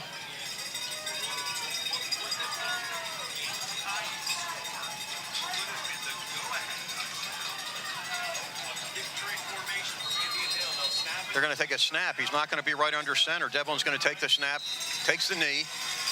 Taft will use their last timeout, I believe. Maybe not. They're going to give it up. Taft is conceding. And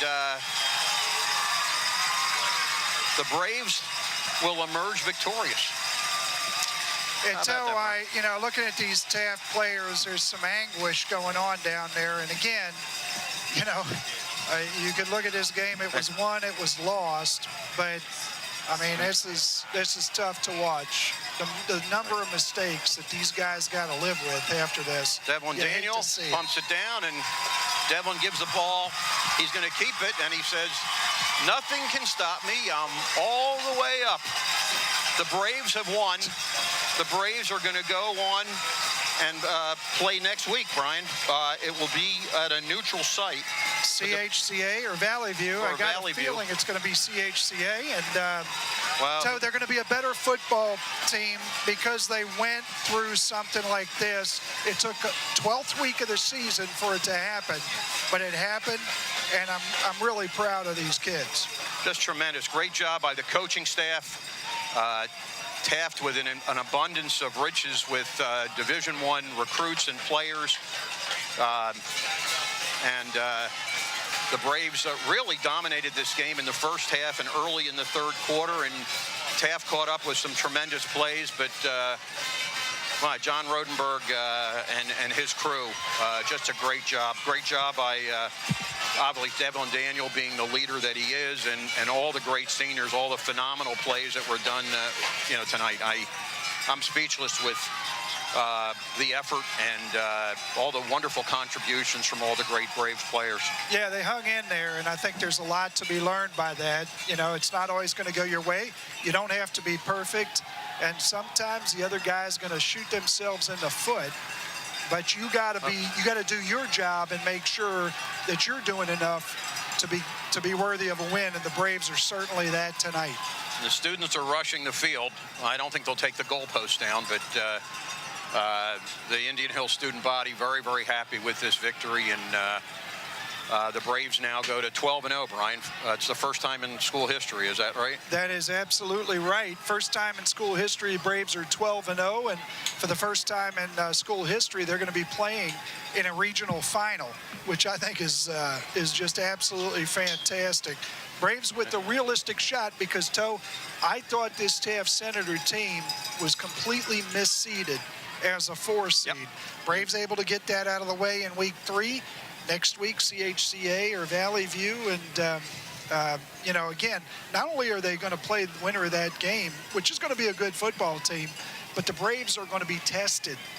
They've been tested, and thank goodness they have that now as they go into the last few games of the tournament. And hopefully no major injuries. Evan Riggs toughed it out and overcame his ankle, and Jackson Fry and Drew Rader and a couple of the other guys that got nicked a little bit earlier, they toughed it out and were there for the finish, and hopefully they'll be healthy for next week. Yeah, I think everybody's a go. Well, that's great. Well, a huge, huge victory here for the Braves. Brian mentioned first time making it to a regional final, which means if they can emerge victorious next week, they'll be in the state Final Four. And that would be wonderful. One step at a time. Hopefully CHCA or Valley View next week. And what a wonderful job John Rodenberg and Cody Reardon and all that staff has done with this team. The Thornton boys, I mean, it's... yeah. I mean, they were very well prepared, Toe. I mean, yes. Taft scored on big plays with exceptional athletes that just made something happen. It's kind of interesting that's where their good fortune came. For the Braves, preparation, everybody doing their job, playing as a team, and making fewer mistakes than Taft. And hey, that's a beautiful thing everybody can get behind. Neutral field, as you said, for next week. This is a great opportunity for this school to really show out, in this community, to go support the Braves. And it should be another great week at the school, a lot of fun. Tremendous. And Brian, I don't think we had a chance to mention there were several Braves. I alluded to the fact, because it still burns me, that Drew Sinan just got honorable mention in the league, but the Braves had 7 first-team All-League players this year, 4 on the second team, and then 4 honorable mention. Just tremendous all year. 12-0. Can you imagine that? I mean, just tremendous. I think we're going to have Coach Rodenberg is coming over to be interviewed by the Hall of Famer Kevin Seipel, and really interested to hear what Coach Rowe has to say. Brings over 2 of his outstanding seniors, George Vollmer and Jackson Fry, who had a heck of a game defensively. And let's drop down to Kevin and Coach Rowe right now.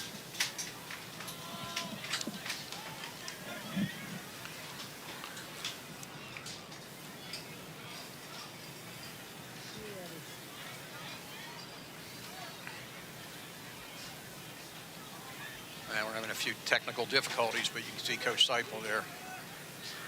All right, gentlemen, it's about as exciting as it gets. You guys look, all three of you look so calm, but that was a crazy game. Coach, 12 wins. 12-0. I know how you are. You're not finished yet. You guys aren't done yet, but I need to know how you prepare these guys to tackle and wrap up that kind of speed over there. What's the prep work? Prep works starts in really starts in June. We probably tackle 4 days a week. And if we're not tackling live, we're tackling on dummies. Everything's form. You know, I'm yelling and screaming the form, and we're just relentless about it. I mean, but we work it every day, and I mean, and we did a nice job tonight. I mean, they still ended up with a few explosive plays, but I don't know if I've seen a high school team that could run like that. Talk about the week and how you get your scout team to show you what they can do, or what's the mindset going in that you know you've got to do to win this ball game? I mean, they're just another team. It's nice having a quarterback like Devlin who can play on scout team because he's just like their type of quarterback, very athletic. It's nice to have him give us a look and all our other players stay locked in, but I mean, it's just another game, another team. I love it. I didn't think about that. Devlin's probably the best scout team quarterback in America. So what do you take away from this tonight? I know you got to be as high as you possibly can be, but there's still work to be done. What's the takeaway? What are you thinking right now? You know, first thing goes to my mind is job's not finished. We come back here Monday. We get the day off tomorrow, but we come back here Monday. We'll be grinding 4 days a week, and then we'll be back out here Friday. Coach, it seemed like, I mean, it was a defensive battle and mistakes all in the first half, and then it seems like you guys had some momentum going in the second half. What happened at halftime? Did you make any adjustments, or did you challenge them? What happened at halftime? Nah, I just told them to focus, you know, and I told them to just go out and play your game. You know, calm down the excitement. We had a great first half. You know, we didn't change anything because we didn't need to. You know, and the big thing is just focus. You know, they know there's two halves to a game, and I did tell them to empty the tank. I said, whatever you got in your gas tank, you got to empty it tonight because you'll never regret it. And they did. I mean, these guys emptied their tank, and I'm real proud of them. Well, I tell you, everybody in this place was going crazy and jumping up. I mean, this is what high school football is all about, and you have so much support here. Let me just kind of give you a non-serious question. This is really important. Do you have any superstitions? Do you wear the same socks? Do you eat something? Any superstitions that you've got to do? I wouldn't say superstitions. I would just say routine. Coach emphasizes routine a lot. So, I mean, the day before, just every day at game day, I mean, try to do the same thing. I mean, same type of sleep schedule, same everything, because, I mean, works every time. I mean, so far. Well, you're sure right about that. How about you? You have any routines or pregame meals? Or I don't know about a pregame meal, but Coach says routine's the best thing you do. Wake up same time, eat the same thing, drink a lot of water before the game before, but that's it. I think a lot of times the team takes on the personality of the coach. Coach Rohde is so calm during the games, and you guys seem like the sideline's the same way. And Coach, is that something you intentionally, I mean, you just being you? It's just me, you know. I mean, I yell and scream Monday through Thursday. This their time on Friday. I mean, if I have to yell and scream on Friday, then I don't have them prepared. And I take pride in preparing them on Sunday and Monday, then Tuesday practice. But hey, on Friday, I've always told them it's their night to have fun, their night to shine. Well, they sure have been shining. And did you guys? I know you did a lot of work in the off season, and did you guys think undefeated, 12-0 regional championship? I don't know if we've ever. I don't think Indian Hill's ever won a regional championship. So I think you can do something no other Indian Hill team has done. I don't know if anybody's gone 12-0 either. So you've got a lot of things to do. So business as usual? Yes, sir. Yes, sir. Yes, sir. Guys, congratulations. It's so hard to win football games, especially against a group like that. And you should be really proud and enjoy it. And let's do it again next week. That sounds good. Thank you. Appreciate it. Thanks, sir.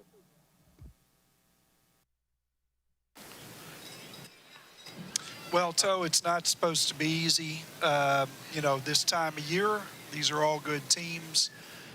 And, Toe, it's been a lot of fun this year. Look forward to the Braves continuing and Coach Rodenberg working his magic. Thanks, Brian. It's been great. Thanks again to Lucas Batchelor, Gino Cardozi, Steve Overberg, Denny Dupps, and their cast of thousands. Thanks again for joining us. What a great year, 12-0 for the Braves, and so many great memories and so many great players, and the season continues to go on. I'm Tony Harris for Brian Shaw, Kevin Seipel, and Gene Serator. Thanks for joining us. Stay tuned for your local news, except on the West Coast. Good night, everybody. Exclusive coverage of tonight's game on the Indian Hill Television Network has been a copyrighted presentation of the Indian Hill High School Video Department.